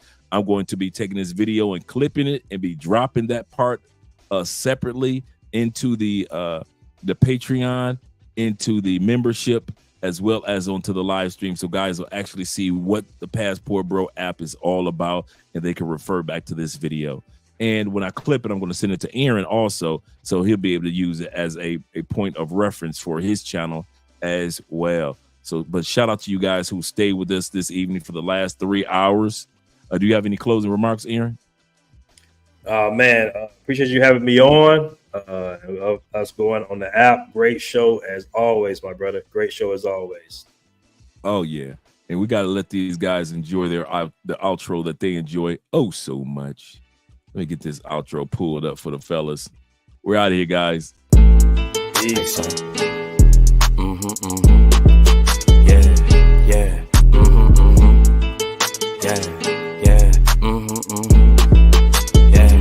Yeah. Like it or love it, it's double or nothing. You ain't getting money, then you bugging. Damn fat, you know I'ma hug it. Lows by the truck. Up the budget, cashing it in, damn I'm a bucket. OD, you know I overdoes it. If it ain't moolah, we cannot discuss it. Her name ain't Erica, she finna bust it. Her name ain't Mega, but yeah, she a stallion. The way that we dressin' ran out of Italian. New chain bustin', peep the medallion. Pour your own troubles out by the gallon. Her name ain't Lotta, but she from the south. Her name ain't Ruby, she got a big mouth. Putting it in, she sticking it out. Putting it in, she sticking it out. She like salsa, one in a hole, just like a golfer. If you ain't leeching, what can you offer? Ain't got it, they just be talking. Ain't got it, they just be talking. They gon' tell you what you wanna hear. Yeah, put you in a nice pair. Best if you don't listen. All this shit from me, I'm making her wet. It's double line, they know we the set. They know we up next, that's why they upset. Diamonds on me, and you know it's baguettes. Falling so hard, man, I need me a rap. If you ain't on time, then you being left. Can't live in the past, ain't got no regrets. Ain't looking for love, just want me. Like it or love it, still gotta respect it. How you in first, but you coming in second. They watching you next, so you gotta protect it. Running it up and we breaking the records. You gave us your last, you should've just kept it. Eyes on me as soon as I step in. The eye on me, you know what I'm repping. It's eyes, so yeah, you know what we dressing. Our blessings is coming, they know that we destined. Like it or love it, they know how we coming. Just send us the budget, send us the budget. She wanna suck in my hands on weed, she tell me don't touch it. What you doing? We bringing them vibes, they know we don't force it. Tell them don't rush us. Don't rush us at all. Hate us or love us, it really don't matter. Ain't holding no grudges. Like it or love it, it's double or nothing. You ain't getting money, then you bugging. Damn fat, you know I'ma hug it. Lows by the truck, up the budget, cashing it in. Damn I'm a bucket. OD, you know I overdoes it. If it ain't moolah, we cannot discuss it. Her name ain't Erica, she finna bust it. She want me to touch it, I'm making her cream. Like she a Russian, she for the team. She bring her cousins, I'm bringing my brothers. Now it's the scene and we all for being. Like it or love it, I had to just dub it. Ain't no in between, no in between. She for the streets, feeling so geek. She for the streets, feeling so geek. Like it or love it, they know how we coming. Just send us the